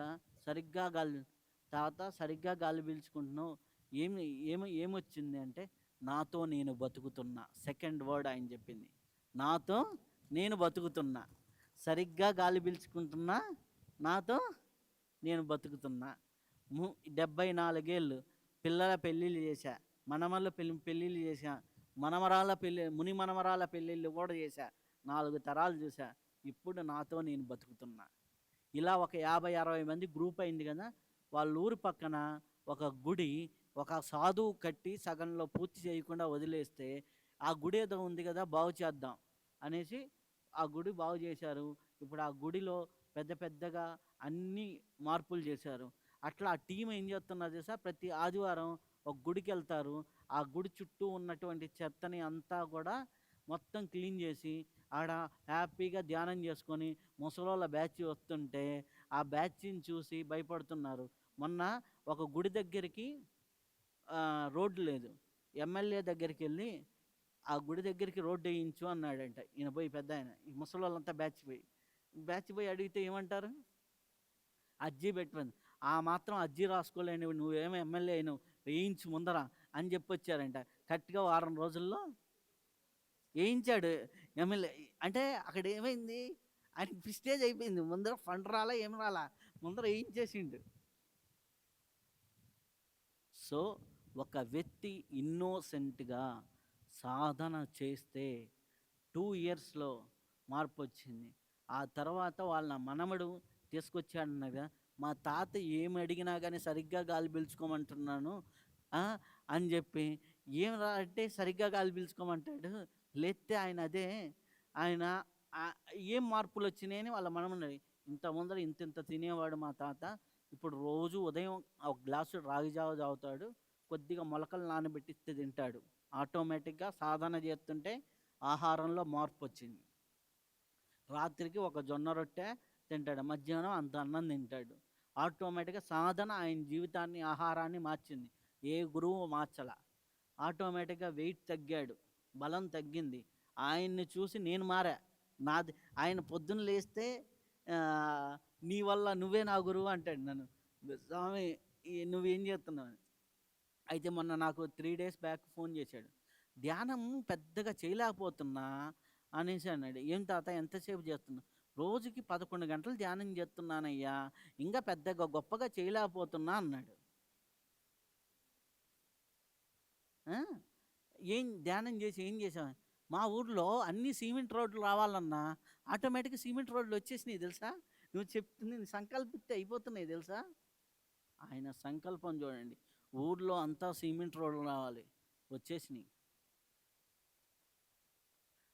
70-80 మంది ముసలోళ్ళు ఒక సైన్యంలాగా వెళ్తుంటే ఎలా ఉందో తెలుసా. వాళ్ళు వెళ్ళి చేస్తుంటే పేపర్లు రాస్తున్నాయి, ఆరోగ్యం బాగు చేసుకుంటున్నారు అనేసి. ఒక ముసలాయన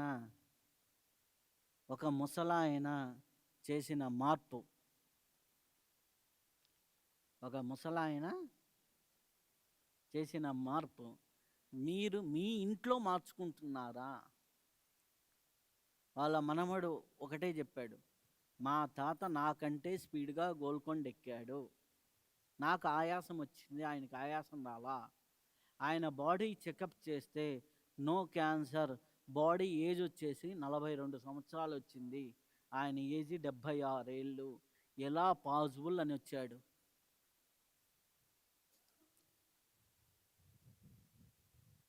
చేంజ్ రాలేదా? జీవితం మారలేదా? సాధన మీరు కరెక్ట్గా చేస్తే ఏమవుతుంది? జీవితం మారుతుంది. మారితే ఆటోమేటిక్గా అద్భుతాలు జరుగుతాయి. నా దగ్గరికి మొన్న ఒక ఆయన వచ్చారు. ఆయన కలవడానికి వచ్చారు. ఆయన ఒక మార్గంలో సాధనలో ఉంటారు. నా దగ్గరికి మందంతా కూడా సూపర్ మార్కెట్ లాగా అందరిని ఇంటర్వ్యూ చేశాను కాబట్టి అందరూ వస్తారు. ఆయన కలవడానికి వచ్చారు. ఆయన ఒక మార్గంలో సాధన చేశాడు. చేసి ఆయన 17 ఏట ఒక స్వామీజీ దగ్గర నుంచి సాధన వచ్చింది. ఆయన ఎందుకు ఇచ్చావు అని చెప్పలేదు, ఎందుకు ఇది చెప్తున్నావు అని లేదు. నేను చేయను పో అని అంటే, ఒరే నీకు అవసరం వచ్చినప్పుడు ఇది పనికొస్తుందా అని ఆ గురువు చెప్పాడు. చెప్పినప్పుడు నేను చేయను అన్నాడు. వాళ్ళ నాన్నతో ఏదో మొండివాదం చేస్తుంటే, ఆయన చెప్పిన సాధన ఉంది కదా, నువ్వు చేయొచ్చు కదా అన్నాడు. ఎంతసేపు అన్న, రోజుకు 10 గంటలు చేసుకో అన్నాడంట ఆ గురువు. 10 గంటలు చేయడం మొదలుపెట్టాడు. అట్లా 12 ఏళ్ళు చేశాడు. 12 ఏళ్ళు చేయగానే మధ్యలో ఏ ఉద్యోగం చేయలే. ఆయన కూర్చొని సాధనలోనే ఉంటున్నాడు, ఏ ఉద్యోగం చేయలే. మధ్యలో 3 ఏళ్ళు అయిన తర్వాత ఎవరో కష్టమంది వచ్చారు. ఆ కష్టమని వస్తే ఇట్లా చేసుకోపో నీకు అయిపోతుంది అన్నాడు. ఆయన నోటికి వచ్చింది చెబుతాడు. చెప్తే ఆటోమేటిక్గా వాళ్ళ కష్టం పోయేది, వాళ్ళు ఎంతో కొంత ఇచ్చిపోయేవాళ్ళు. అలా ఆయనకి ఇచ్చింది ఎంత తెలుసా? ఒక్కోసారి తాంబూలం కింద ఇచ్చింది 5 కోట్లు కూడా ఉన్నాయి. సో ఆయన 36 ఏళ్ళగా ఇంట్లో నుంచి, రూములో నుంచి బయటికి రాలా, సాధన మాత్రమే చేస్తున్నాడు. డబ్బు వచ్చింది, పిల్లలు వచ్చారు, పిల్లలు సెటిల్ అయ్యారు, పిల్లలకి పెళ్ళిళ్ళు అయిపోయినాయి, హ్యాపీగా సంసార జీవితంలో ఉంటున్నాడు. రోజుకి 15 గంటల సాధన. ఓకే, రోజుకి 2 గంటలు సాధన చేస్తే ముసలాయన జీవితం ఎలా మారిందో చెప్పా.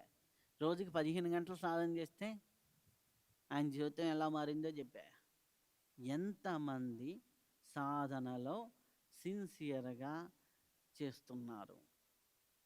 జెన్యూన్గా, మీ హార్ట్ఫుల్గా, నా స్థాయికి తగినటువంటి సాధన నేను చేస్తున్నానా? మీకు మీరు పరిశీలన చేసుకోండి. నా ఫ్రీక్వెన్సీని తీసుకెళ్ళి పత్రిజీ గారి ఫ్రీక్వెన్సీ లెవెల్కి తీసుకెళ్ళానా?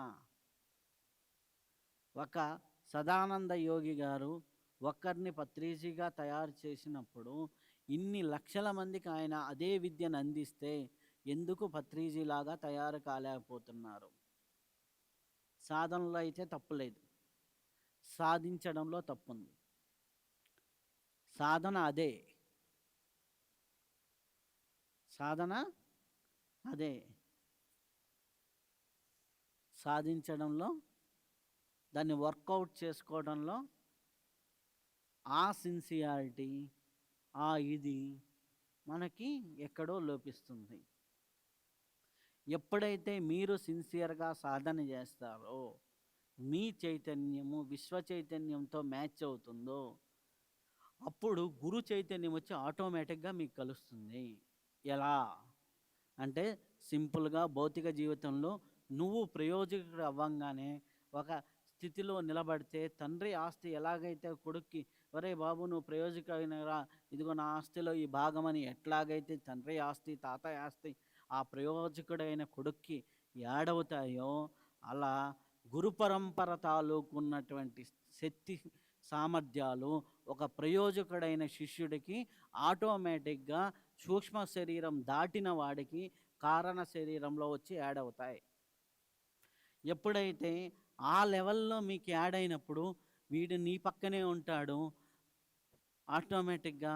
తర్వాత అబ్బా గ్రేట్ మాస్టర్ రా, ఏముందిరా అనేది మన పక్కన ఉన్న వాళ్ళతో అనిపిస్తుంది. ఎందుకు అంటే సింపుల్, ఒక గురువు నాకు చెప్పిన విషయం, తక్కెట్లో రాయి పెట్టు, రెండు అటు 10 కిలోలు, ఇటు 10 కిలో ఈక్వల్‌గా ఉన్నాయి. ఎటుపక్క తక్కెడ తోడాలి అంటే, 1 గ్రాము అవతల పక్క వేశామనుకోండి, ఏమవుతుంది? ఇటుపక్క 50 కిలోలు ఉంది, ఇటుపక్క 50 కిలోలు ఉంది. ఒక 2 గ్రాములు ఇటు పక్క వేసాం, ఏమవుతుంది? అప్పుడు ఎంత అవుతుంది ఇటుపక్క? 50 కిలోల 2 గ్రాములు కాదు, అది కూడా ఇటు వచ్చి 100 కిలోల 2 గ్రాములు అవుతుంది. సో సాధనలో నీ ఫ్రీక్వెన్సీని పెంచినప్పుడు యూనివర్సల్ ఫ్రీక్వెన్సీ, గురువు ఫ్రీక్వెన్సీ మ్యాచ్ అయినప్పుడు ఆటోమేటిక్గా నువ్వు గురుమండలంలో ఒకడిగా అవుతావు. అప్పుడు నువ్వు తెలియకుండానే ఎదుటి వాళ్ళకి, చుట్టుపక్కల ఉన్న వాళ్ళకి ఒక గురువులాగా కనిపిస్తావు.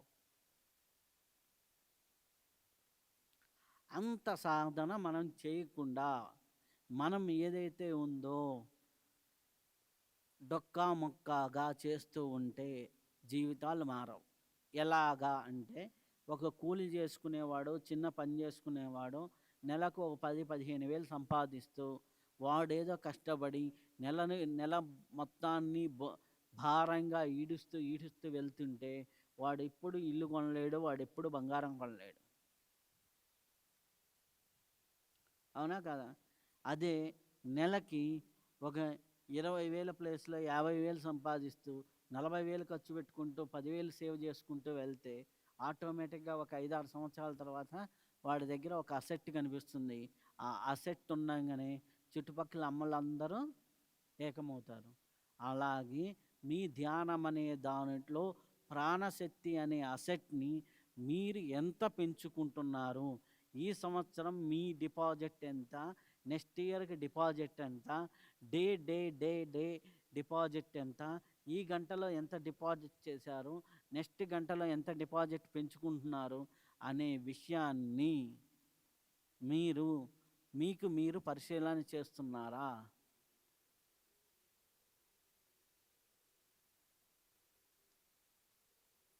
మీరు పరిశీలన చేయకపోతే, మీరు కరెక్ట్గా ఫైనాన్షియల్లో బాధ్యతగా లేరనుకోండి, మన మీద దేశంలో వచ్చే మార్పులు ఆటోమేటిక్గా బడ్డను ఎట్లాగైతే పడతాయో, ఏదో ఒక రూల్ మారుస్తారు, జిఎస్టీలో ఈ రూల్ మారుస్తారు, ఆటోమేటిక్గా రేట్లు పెరుగుతాయి. ఓకే, నా శ్వాస పుస్తకం ప్రింట్ చేసాం, మొన్నటి వరకు ఒక ప్రైజు మనకి ప్రింటింగ్ కాస్ట్ అయింది. ఆటోమేటిక్గా ఏంటి, జిఎస్టీలో చేంజ్ వచ్చినప్పుడు పేపర్లో వాల్యూ పెరిగింది, పేపర్ వాల్యూ పెరిగింది, నెక్స్ట్ ఒక 25-30 రూపీస్ వాల్యూ పెరుగుతుందని ప్రింటర్ చెప్పాడు. అవునా? ఎక్కడో ఉన్న ఒక చట్టము మన జీవితాల్లో ఎలా ఆడుకుంటుందో, ఎక్కడో ఉన్న యూనివర్సల్ ఎనర్జీ మన జీవితాల్లో ఆడుకుంటుంది.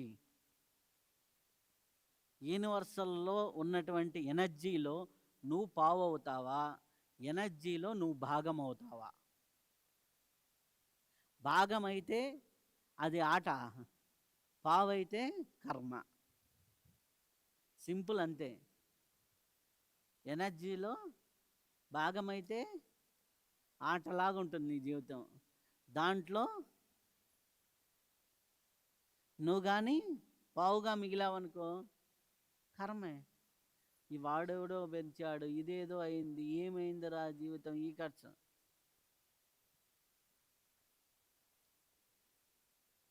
అర్థమైందా? సో మీరు సాధన చేస్తే మీ జీవితం మారుతుందా, మారదా? ఎంత మారుతుంది, ఎంత మార్చుకుంటున్నారు? ఇప్పటి వరకు చెప్పింది అర్థమైందా?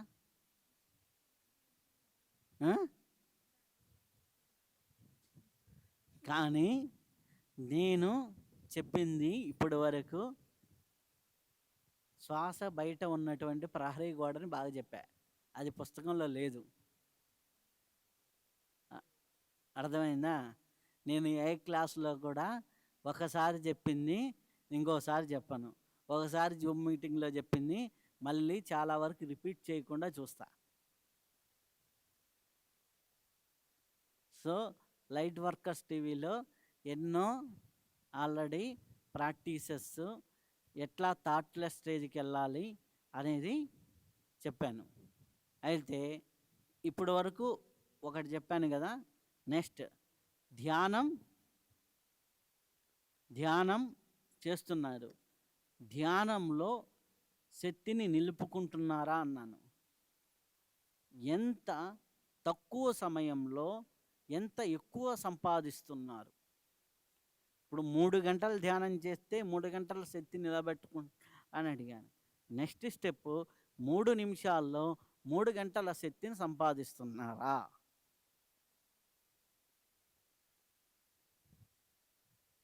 ఓకే, 3 గంటల శక్తిని 3 నిమిషాల్లో సంపాదిస్తున్నారా? ఎంత ఎక్కువ శక్తిని సంపాదిస్తున్నారు? అది ఎంత ఎక్కువ శక్తిని సంపాదించాలి అంటే అంత త్వరగా ఆలోచనారహిత స్థితికి వెళ్ళాలి. ఎంతమందికి ధ్యానంలో ఆలోచనారహిత స్థితి ఇమీడియట్గా వస్తుంది? చేతులెత్తండి. ఎంతమందికి ఆలోచనలు లేకుండా?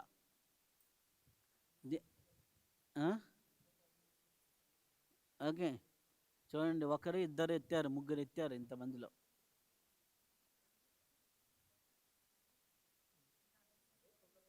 సో నువ్వు ఆలోచించాలన్నా ఆలోచించలేని స్థితి మీకు వచ్చిందా?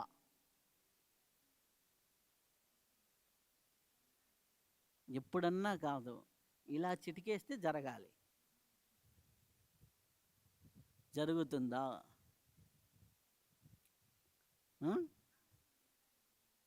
ఆలోచనలు వస్తాయి. ఎందుకు రావు? ఆటోమేటిక్గా వస్తాయి. బుర్రన్న తర్వాత ఆలోచించదు. ఓకే, సో ఎప్పుడైతే ఆలోచనలు వస్తున్నాయి అంటే మీ మానసికంగా మీరు మనస్సుని కంట్రోల్ చేసే స్థితిలో లేదు. నేను ఇందనక భోజనం గురించి చెప్పా, అది వరకు చెప్పాలా. ఎప్పుడైతే నువ్వు భోజనాన్ని బ్యాలెన్స్ చేసావో ఆటోమేటిక్గా మనసు బ్యాలెన్స్ అవుతుంది. యద్ధన్నం తద్మనః. నేను సూత్రం చెప్పకుండా అక్కడ చెప్పా. యద్దన్నం తద్మనః. నీకు ఎప్పుడైతే ఆహారము విహారము మారిందో, చేష్టలు మారిందో, ఆటోమేటిక్గా నీ మనసు మారుతుంది. ఎప్పుడైతే నువ్వు సాధన సిన్సియర్గా ఉంటావో నీ బుద్ధి మారుతుంది. మనస్సు బుద్ధి ఈ రెండిటిని బ్యాలెన్స్ చేయకుండా నువ్వు ఏం చేసినా, నువ్వు ఎంత పెద్ద సాధన చేసినా ఆటోమేటిక్గా వాల్యూ అనేది లేదు. అందరు ఇప్పుడు ధ్యానంలో కూర్చుందామా? ఓ 2 నిమిషాలు. నేను తర్వాత చేయిస్తాను. ఓకే, అందరు కూర్చోండి. ఇప్పుడు రివర్స్ ధ్యానం టెక్నిక్, ఇప్పుడు ఉత్తత్త ధ్యానం టెక్నిక్ చేద్దాం. ఓకే, దీన్ని ఉత్తత్త ధ్యానం అంటారు అనేసి. కళ్ళు మూసుకోండి.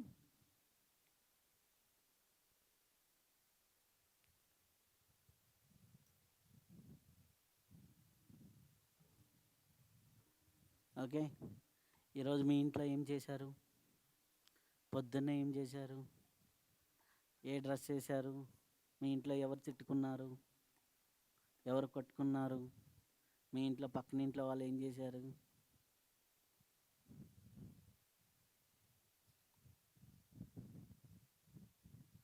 మీకు రీసెంట్గా బాధపడింది ఎప్పుడు? బాగా నొచ్చుకుంది ఎప్పుడు మనసు?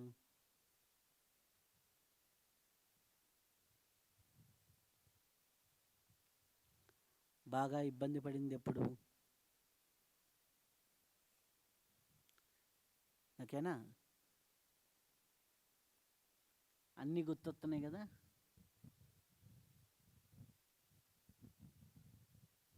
అన్నీ గుర్తొస్తున్నాయా?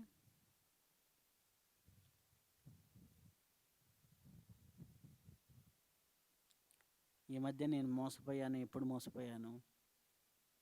బాగా చికాకు వచ్చింది, ఎప్పుడు వచ్చింది? బాగా ఇరిటేషన్స్ వచ్చినాయి, ఎప్పుడు వచ్చినాయి?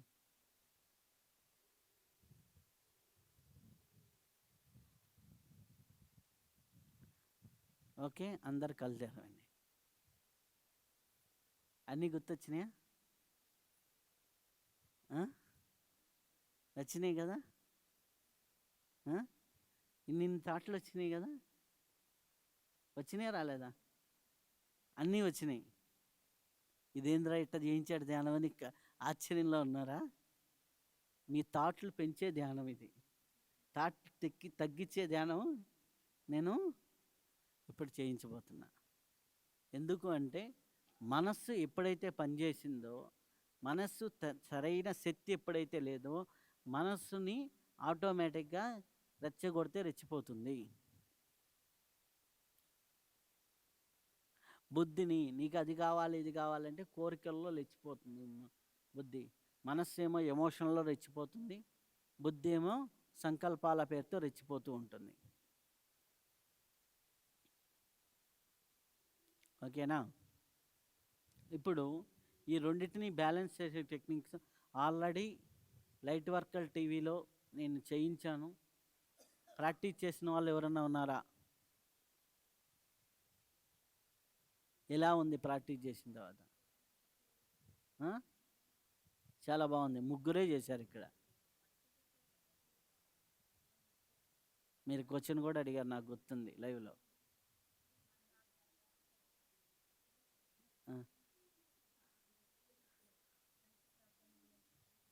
అవునా? నేను ఫేస్ చూడకుండా అని చెప్పాను కదా. ఓకే, ఇప్పుడు మీరు అందరూ ముక్కు దగ్గర చేతులు పెట్టుకోండి.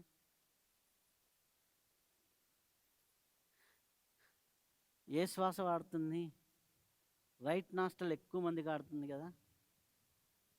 రైట్ రైట్ రెండు ఈక్వల్గానే రైట్గానే ఉంటాయి, అవునా కదా? చూడండి, రైటే కదా. మీ శ్వాస నాకు ఎలా తెలుసు? అర్థమైందా? మీ అందరు రైటే ఉన్నారు ఇప్పుడు. కాదు, ఇప్పటిదాకా నెగిటివ్ డైలాగులు చెప్పాను కదా సార్. ఇంట్లో కొట్టుకున్నారా, తిట్టుకున్నారా, ఇవన్నీ అడిగాను కదా, అయినా కానీ రైట్లోనే ఉన్నారు కదా. అర్థమైందా? పాజిటివ్కి నెగిటివ్కి శ్వాసకు సంబంధం లేదు. సో ఇప్పుడు మీ బ్రెత్ మారితే ఆటోమేటిక్గా ధ్యానం కుదురుతుంది. ఇలా టెక్నిక్ దాంట్లో ఉంది. లేదంటే ఇప్పుడు ఒకసారి చెప్తాను, చేసుకోండి. Okay, left in left out 12 times. Left in left out 12 times అంటే ఎడమ ముక్కులో గాలి తీసుకొని ఎడమ ముక్కులోనే 12 సార్లు వదలాలి. ఇది అర్థం కాని వాళ్ళు ఎవరు? రైట్ని బొటన వేలుతో క్లోజ్ చేసి left in left out, left in left out, left in left out అంటే ఎడమ ముక్కులో తీసుకొని ఎడమ ముక్కులోనే 12 సార్లు వదలాలి. ఈ 12 సార్లు అయిపోయిన తర్వాత కుడి ముక్కులోనే తీసుకొని కుడి ముక్కులోనే వదలండి 12 సార్లు. దీన్ని ఒక రౌండ్ అంటారు, లేకపోతే ఒక సెట్ అంటారు.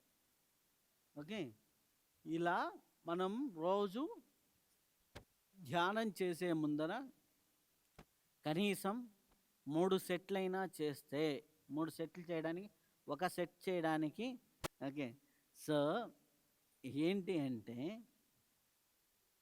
ఏదైతే ప్రాక్టీస్ ఉందో ఆ ప్రాక్టీస్ని left in left out, left in left out అంటే ఎడముక్కులో తీసుకొని ఎడముక్కులో వదలటం 12 సార్లు చేయాలి. అలాగే కుడిముక్కులో తీసుకొని కుడిముక్కులో వదలటం 12 సార్లు. ఇలా ఒక 3 రౌండ్స్ చేసుకుంటే సరిపోతుంది. ఓకేనా? ఫస్ట్లో స్టార్టింగ్లో.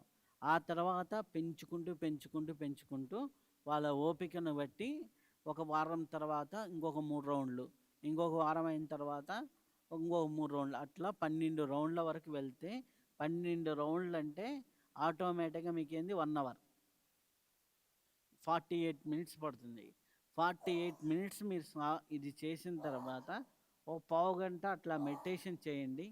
ఓ ఓ పావుగంట ఓ పావుగంట మెడిటేషన్ చేసిన తర్వాత ఆటోమేటిక్గా ఏం చేయొచ్చు? సరిగ్గా గాలి పీల్చుకోవాలా? ఆటోమేటిక్గా మీకు అనేది 10 నిమిషాలు మెడిటేషన్ చేసుకోండి. ఒక 48 నిమిషాలు ఇది అవుతుంది. ఒక 1 అవర్. ఆ తర్వాత రెస్ట్ ఇవ్వండి. ఎందుకంటే ఇంతసేపు మీరు ప్రాణాయామం చేసిన తర్వాత మెడిటేషన్ చేయడానికి ఓపిక ఉండదు బాడీకి. ఓకే. కాబట్టి ఒక 10 నిమిషాలు చేసుకొని రెస్ట్ ఇవ్వండి. ఆ తర్వాత ఒక పావుగంట, 20 నిమిషాలు అటు ఇటు ఏదన్నా మీరు వాటర్ తాగటం ఇట్లా చేసిన తర్వాత హ్యాపీగా మెడిటేషన్‌లో కూర్చోవచ్చు. ఆ గ్యాప్ ఇవ్వండి. లేదా రిలాక్స్‌డ్‌గా ఓ 10 నిమిషాలు అట్లా పండుకొని అప్పుడు మీరు ప్రాక్టీస్ చేసుకోండి. చాలా చాలా బాగుంటుంది. ఓకేనా? So, ready? ఇప్పుడు ప్రాక్టీస్ స్టార్ట్ చేద్దామా? అందరూ స్ట్రైట్‌గా కూర్చోండి. ఈ బొటనవేలు తీసుకోండి. ఓకే. ఎవరి బొటనవేలు వాళ్ళే. కుడి ముక్కు మీద పెట్టుకోండి. కుడి ముక్కు మీద పెట్టుకోండి. కుడి ముక్కును క్లోజ్ చేసి ఎడమ ముక్కుతో పీల్చండి, ఎడమ ముక్కుతో వదలండి. కుడి చేలి బొటనవేలుతో కుడి ముక్కును వేయండి. ఇక్కడ కొంతమంది ఇట్టా ఇట్టా చూసుకుంటున్నారు.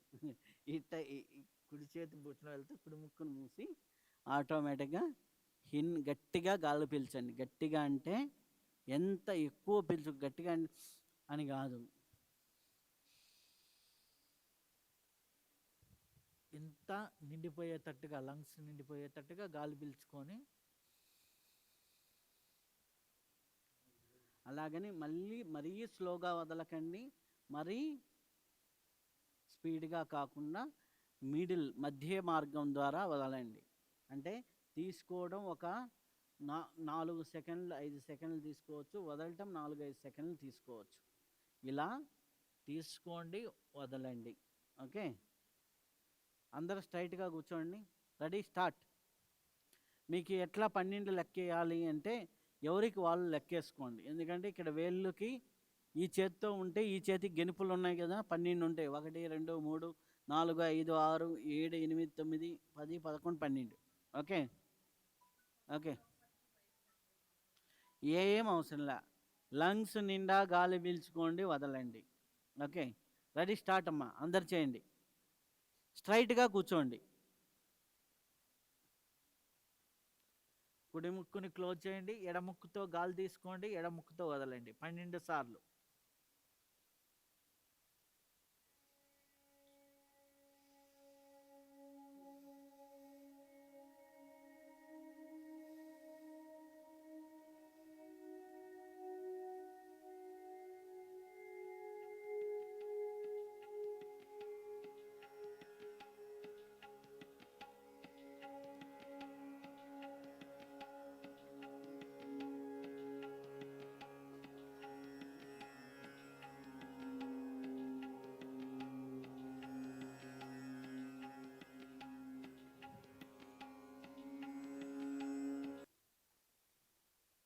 చేసిన తర్వాత మళ్ళీ కుడి ముక్కుతో లెఫ్ట్ ఇన్ లెఫ్ట్ అవుట్ అయిపోయింది కదా, ఎడముక్కులో చేశారు కదా 12 సార్లు.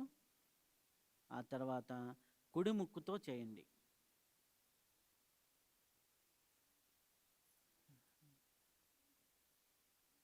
కుడి ముక్కుతో అలాగే 12 సార్లు చేయండి.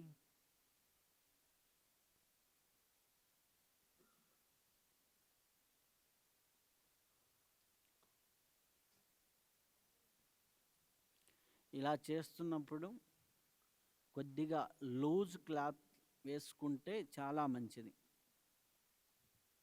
బట్టలు కొద్దిగా వదులుగా ఉన్నవి వేసుకుంటే చాలా మంచిది.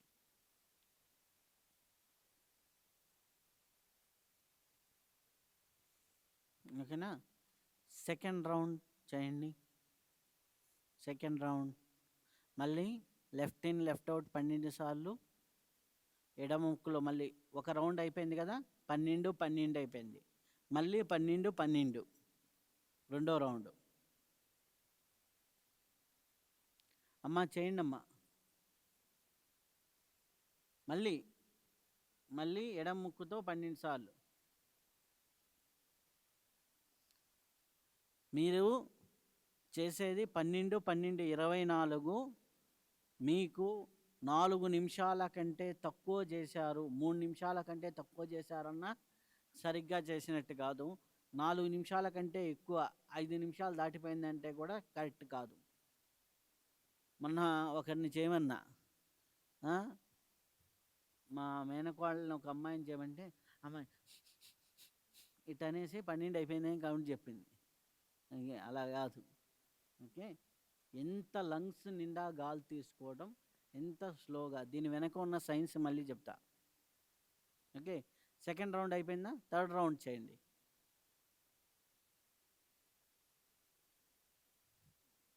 థర్డ్ రౌండ్ కూడా ప్రాక్టీస్ చేయండి.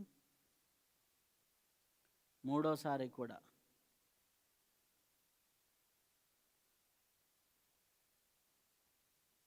ఎడముక్కులో గాలి తీసుకోవడం, ఎడముక్కులో వదలటం 12 సార్లు.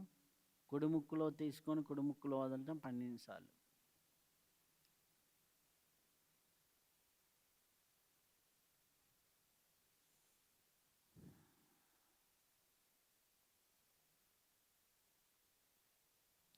ఓకే, 3 రౌండ్స్ అయిపోయిన వాళ్ళు ఆటోమేటిక్గా ధ్యానంలో కూర్చోండి. ధ్యానంలో కూర్చోండి.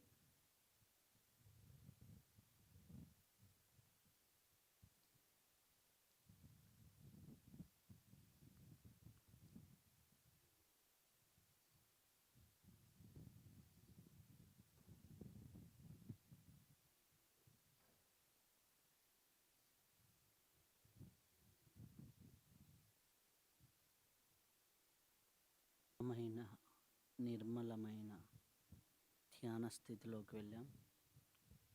ఆ నిశ్చల స్థితిని అనుభవిస్తూ ఉన్నాం. ఆ నిర్మల స్థితిని అనుభవిస్తూ ఉన్నాం.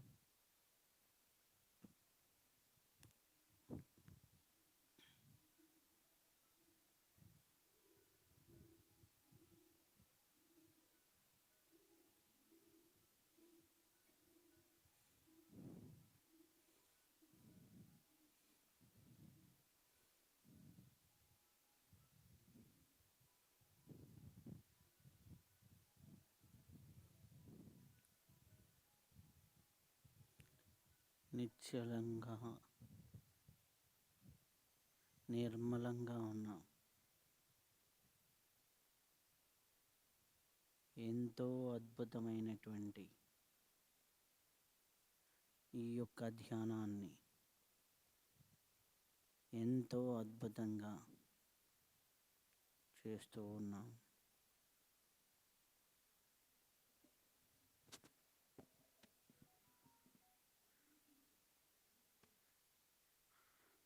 ప్రశాంతంగా ఉన్నాం. ప్రశాంతంగా ఉన్నాం. ఇటువంటి హాయిని ఎప్పుడూ అనుభవించలేదు. అలాంటి స్థితిలోకి వెళ్తూ ఉన్నాం.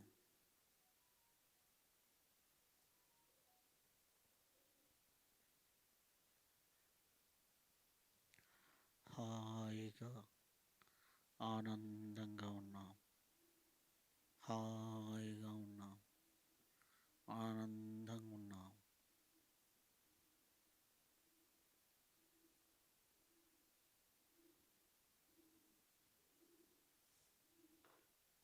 Last 30 seconds. 30 seconds.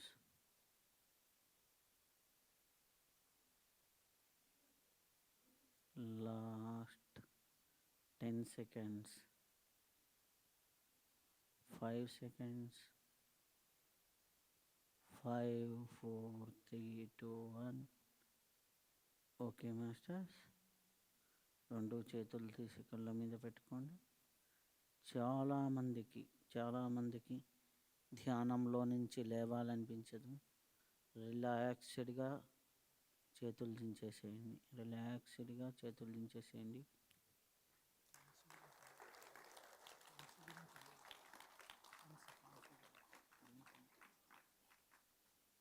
ఓకే, ఎలా ఉంది?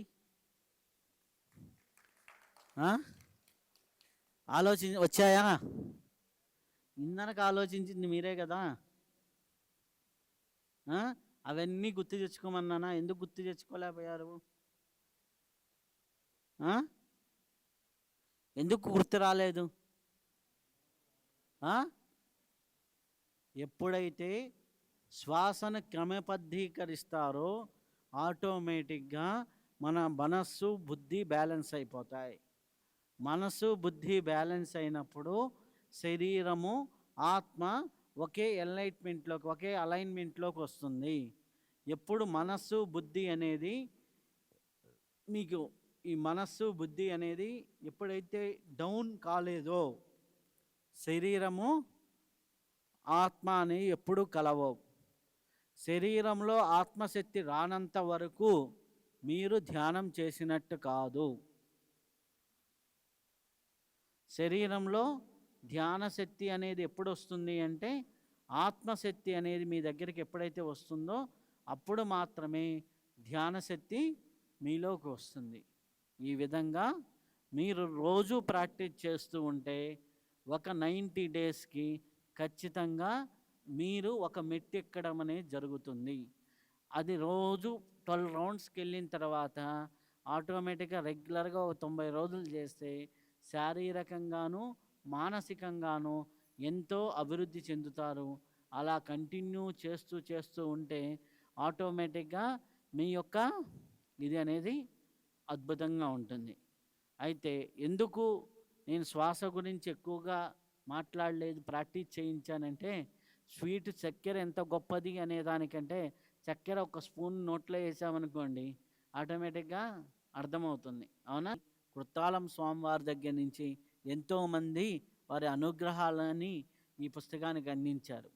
ఆ తర్వాత 120 పేజీలు అది అయిన తర్వాత కవర్ పేజీ రిలీజ్ చేసిన తర్వాత సారు నేను కూర్చొని మాట్లాడుతూ ఉంటే ఆటోమేటిక్గా ఏమన్నారంటే, సారు పుస్తకం అయితే బాగుంది, దీన్ని ఇలా రిలీజ్ చేస్తే రవిశాస్త్రి రాసినట్టు ఎలా అవుతుంది, దీనికి ఏమి ఆధారము, ఏదో పత్రిజీ గారు ముందు మాట రాశారనో చెప్పింది కాదు కదా, దీనికి శాస్త్ర ప్రమాణం ఏముంది, గ్రంథ ప్రమాణం ఏముంది, ఋషి ప్రమాణం ఏముంది అన్నప్పుడు అనేక శాస్త్రాల్లో ఉన్న విషయాలు, అనేక గ్రంథాల్లో ఉన్న విషయాల్ని క్రోడీకరించి ఆ పుస్తకంలో రాయటం అనేది జరిగింది. అలా యాడ్ చేసి చేయడానికి ఉపనిషత్తులు వీటన్నిటిలో నీ విషయాలు అన్నీ కూడా చాలా ఉన్నాయి. కాబట్టి వాటన్నిటినీ సేకరించి దాంట్లో పెట్టడానికి టైం పట్టింది. పెట్టిన తర్వాత దాదాపులో ఒక 30 మందికి పైగా యోగుల చేత ఈ పుస్తకాన్ని కరెక్షన్ చేయించడం, ఆ కరెక్షన్ చేసినటువంటి తర్వాత పత్రిజీ గారి మనకి ఏదైతే అమృతోత్సవాల్లో ఈ పుస్తకాన్ని రిలీజ్ చేయడం జరిగింది. అయితే దీని అదృష్టం ఏంటి అంటే పుస్తకం రిలీజ్ అయిన తర్వాత మొదటి రోజే ప్రింట్ చేసిన అన్ని కాపీలు అయిపోయినాయి. మొదటి రోజు 1500 కాపీలు ఇస్తే అయిపోయినాయి. తర్వాత 3000 ఇట్లా ఇప్పుడు 5 సార్లు ప్రింట్ చేసాం. 3 నెలల్లో 5 సార్లు ప్రింట్ చేయాల్సి వచ్చింది ఈ పుస్తకాన్ని. అంత డిమాండ్గా చదువు వెళ్తుంది. ఎంతోమంది ఈ పుస్తకాన్ని చదివిన వాళ్ళు ఒక్కొక్కరు 10 మందికి 20 మందికి ఇస్తున్నారు. మొన్న ఒకరైతే బెంగళూరులో వాళ్ళ కొడుకు ఏదో ఫంక్షన్ జరిగితే 800 మందికి మన పుస్తకాన్ని గిఫ్ట్గా ఇచ్చింది. ఏ గిఫ్ట్ ఇచ్చినా 300-400 లేనిది లేదు. కాబట్టి ఈ పుస్తకం ఇచ్చేస్తే అందరి ఇళ్లల్లో బాగుంటుంది అని ఇచ్చేశారు. అలా ఉంది.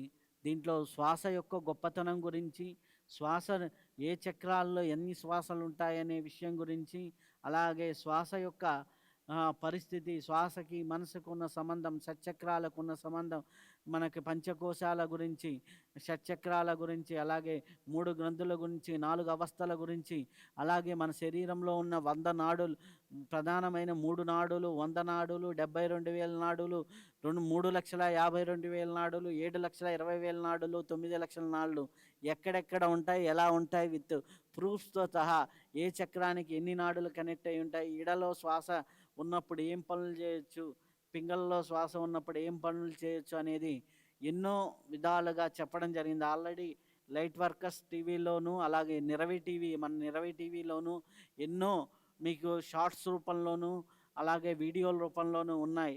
కాబట్టి అవన్నీ చూడండి. ఎందుకంటే నేను దాంట్లో దాదాపులో ఒక 5-6 క్లాసులు ఇచ్చున్నాను. కాబట్టి ఆ క్లాసులు వింటే ఆటోమేటిక్‌గా మీకు నాలెడ్జ్ శ్వాస గురించి చాలా తెలుసుకుంటారు. చాలా ప్రాక్టీసెస్ ఉన్నాయి. ఈ ప్రాక్టీసెస్ అన్నీ ఉపయోగించుకోండి. ఏం లేదు, దీని ప్రయత్నం అంతా ఏంటంటే ధ్యానం చేసేవాళ్ళు ఇంకా బెటర్‌గా ధ్యానం ఎలా చేయాలి? ఇంకా అద్భుతంగా జీవితాన్ని ఎలా పండించుకోవాలి? ఇంకా సాధనలో ఎలా ముందుకెళ్ళాలి? ఇంకా పత్రిజీ గారి చైతన్యానికి ఎలా దగ్గరవ్వాలి? పత్రిజీ చైతన్యములో ఎలా మమేకం అవ్వాలి? అనే దానికోసమే ఇది ప్రయత్నం. శ్వాస మీద ధ్యాస మనం పెడుతున్నాం. ఆ శ్వాసలో ఎంత అద్భుతం ఉంది, శ్వాస అనేది ఎంత గొప్పది, ఆ శ్వాస యొక్క గొప్పతనం ఏంటి అనేది అథెంటికేషన్‌గా శాస్త్రబద్ధతంగా చెప్పడానికి ఈ పుస్తకం అనేది మీకు ఉపయోగపడుతుంది. Thank you. నాకు ఇచ్చినటువంటి 2 గంటలు సద్వినియోగపరుచుకున్నాను అనుకుంటున్నాను. ఈ 2 గంటల్లో న నాకు ఎందుకంటే 4:56 అయింది. కాబట్టి 2 గంటల్లో మీకు అర్థమయ్యే విధంగా చెప్పానని అనుకుంటున్నాను. కాబట్టి ఈ అద్భుతమైన అవకాశం ఇచ్చినటువంటి పొద్దుటూరు మాస్టర్స్‌కి, ఇక్కడ ఉన్నటువంటి ఈ పొద్దుటూరులో మొదల్లోనే చెప్పాను ఎంతోమంది యోగులు ఉన్నటువంటి భూమి అనేసి. అలాంటి యోగులు ఉన్నటువంటి భూమిలో నాకు మాట్లాడే అవకాశం దక్కించినందుకు భౌతికంగా కనిపిస్తున్న వీళ్ళకి, అభౌతికంగా సూక్ష్మ రూపంలో ఉన్నటువంటి ఎంతోమంది యోగులకి మనస వాచ కృతజ్ఞతలు తెలుపుకుంటూ, ఈ అవకాశాన్ని ఇంతమందికి కలవడానికి మూల కారణమైనటువంటి బ్రహ్మర్షి పితామహ పత్రిజీ గారికి మనస్ఫూర్తిగా కృతజ్ఞతలు తెలుపుకుంటూ థ్యాంక్ యూ వెరీ మచ్. నిజంగా ఈ అవకాశం మనకందరికీ అందించినటువంటి రవిశాస్త్రి గారికి నిజంగా కృతజ్ఞతలు తెలుపుకుంటూ ఉన్నానండి. ఎందుకంటే సారు ఎప్పుడు వస్తారా మన ఊరికి అని ఎప్పుడూ అడిగేదాన్ని. 2 సంవత్సరాల నుండి అడుగుతూ ఉన్నాను, మీరు ఎప్పుడు వస్తారు సార్, మీకు ఎప్పుడు వీలవుతుంది, ఏ టైంలో వీలవుతుంది, ఎప్పుడు వీలవుతే అప్పుడు మనం పెట్టుకుందాము అని అనేసి. మరి ఈరోజు మనకు ఎంతో అద్భుతమైన శ్వాస ప్రక్రియను తెలియచేస్తూ, మరి అసలు ఇంకా మనము ఏం లేదండి, ఏం తెలుసుకోలేదు ఈరోజు తెలుసుకున్నదంతా ఆవగింజంతనే. కానీ ఆ ఆవగింజంతలో కూడా ఎంత ఆనందం పొందామో అని అంటే దాని ద్వారా ఎవరికి వాళ్ళకే తెలుస్తుంది. మరి అలాంటి అద్భుతమైన మరి ఈ శ్వాస పుస్తకాన్ని చదివి ఆచరిస్తే ఇంకెలా ఉంటుందో చూడండి. మరి ప్రతి ఒక్కరు కూడా ఈ శ్వాసను అందుకొని, మరి సార్ చెప్పారు 72 ఏళ్ల వ్యక్తి, 78 ఏళ్ల వ్యక్తి, మరి పెద్దవాళ్ళందరూ కూడా ఇలా అద్భుతంగా సరి అయిన శ్వాసను పట్టుకొని ధ్యానం చేస్తూ, మరి ఇలాంటి శ్వాస ప్రతి ఒక్కరి ఇళ్ళల్లో కూడా తెలియచేయాలి అండి. ఎందుకంటే చాలా అరుదైనది, చాలా ఈజీగా ఉండేది. అరుదైనది కాదు, ఈజీగా ఉండేది. మరి ప్రతి ఒక్కరు కూడా ఈ అవకాశాన్ని అందుకుందాం. మళ్ళీ రవిశాస్త్రి గారిని రావాలని కోరుకుంటున్నాము. మాకు ఈ జ్ఞానాన్ని అద్భుతంగా ఇవ్వాలని కోరుకుంటున్నాము. జస్ట్ టీ కాఫీ తాగినంత ఉంది, మాకు భోజనం అవ్వలేదు. ఫుల్ భోజనం కావాలి మాకు, 3 days భోజనము. ఈ అవకాశం ఇవ్వాలని కోరుకుంటున్నాం. Thank you sir. మరి ఎంతో అద్భుతంగా మనం ఈరోజు ఇక్కడ ఈ క్లాస్ చేసుకున్నామండి. ముఖ్యంగా ఇప్పుడు మేడం చెప్పినట్టు మనం ఆవగింజ అంతా తెలుసుకోలేదు. మరి ఇంకా 3 days సెషన్స్ జరగాలని ఎంతమందికి కోరిక ఉందో చెప్పండి. మరి ఫ్రెండ్స్, మరి లైట్ వర్కర్స్లో ఎన్నో సెషన్స్ చేశారు. మరి నాకు ఒక టైంలో వెంటనే సార్తో మాట్లాడాలి అని అనిపించింది. సార్ ఇంత బిజీ షెడ్యూల్లో ఉంటారు కదా అని, సరే మన ప్రయత్నం మనం అడుగేద్దామని అలా నేను ఫోన్ చేయగానే వెంటనే సార్ లిఫ్ట్ చేయడము, మనిషిని చూడకుండానే అన్నీ చెప్పేశారనమాట. ఇందాక చెప్పారు కదా, 2 గ్లాసులు మజ్జిగ తాగితే 1/3 గ్యాప్ ఎలా ఇచ్చి మనం ఉండాలో. మరి సారు ఎప్పుడైతే అందరికి రైట్ సైడ్ శ్వాస ఆడుతుందా అంటే ఎస్ అన్నారు. ఎందుకంటే అందులో సీక్రెట్ నాకు తెలిసిన ఒక చిన్న పాయింట్ చెప్పచ్చా సార్? ఎప్పుడైతే మన బ్రెయిన్కి నెగిటివ్ అందిస్తామో అది త్వరగా స్వీకరిస్తుంది. Isn't it sir? ఓకే అండి, ఒక్కసారి మన రవిశాస్త్రి గారికి ఒక్కసారి గట్టిగా క్లాప్స్ కొడదాం. శ్వాస అనే గ్రంథాన్ని రాసి మనందరికీ ఎన్నో రకాలుగా జ్ఞానాన్ని అందివ్వడానికి సారు మనకు ఆ శ్వాస బుక్ అందిస్తున్నారు. మరి వారికి ఇంకొకసారి మన పొద్దుటూరు తరఫున గట్టిగా క్లాప్స్ కొడదాం. గట్టిగా క్లాప్స్ రవిశాస్త్రి గారికి, అలాగే శ్రీనివాస్ గారికి, మరి డాక్టర్ గారు వచ్చారు, సార్ గారికి, వీళ్ళందరికీ టీంకి అంతా ఒక్కసారి వరుణ్ సార్కి అందరికీ గట్టిగా క్లాప్స్ కొడదాం పొద్దుటూరు తరఫున.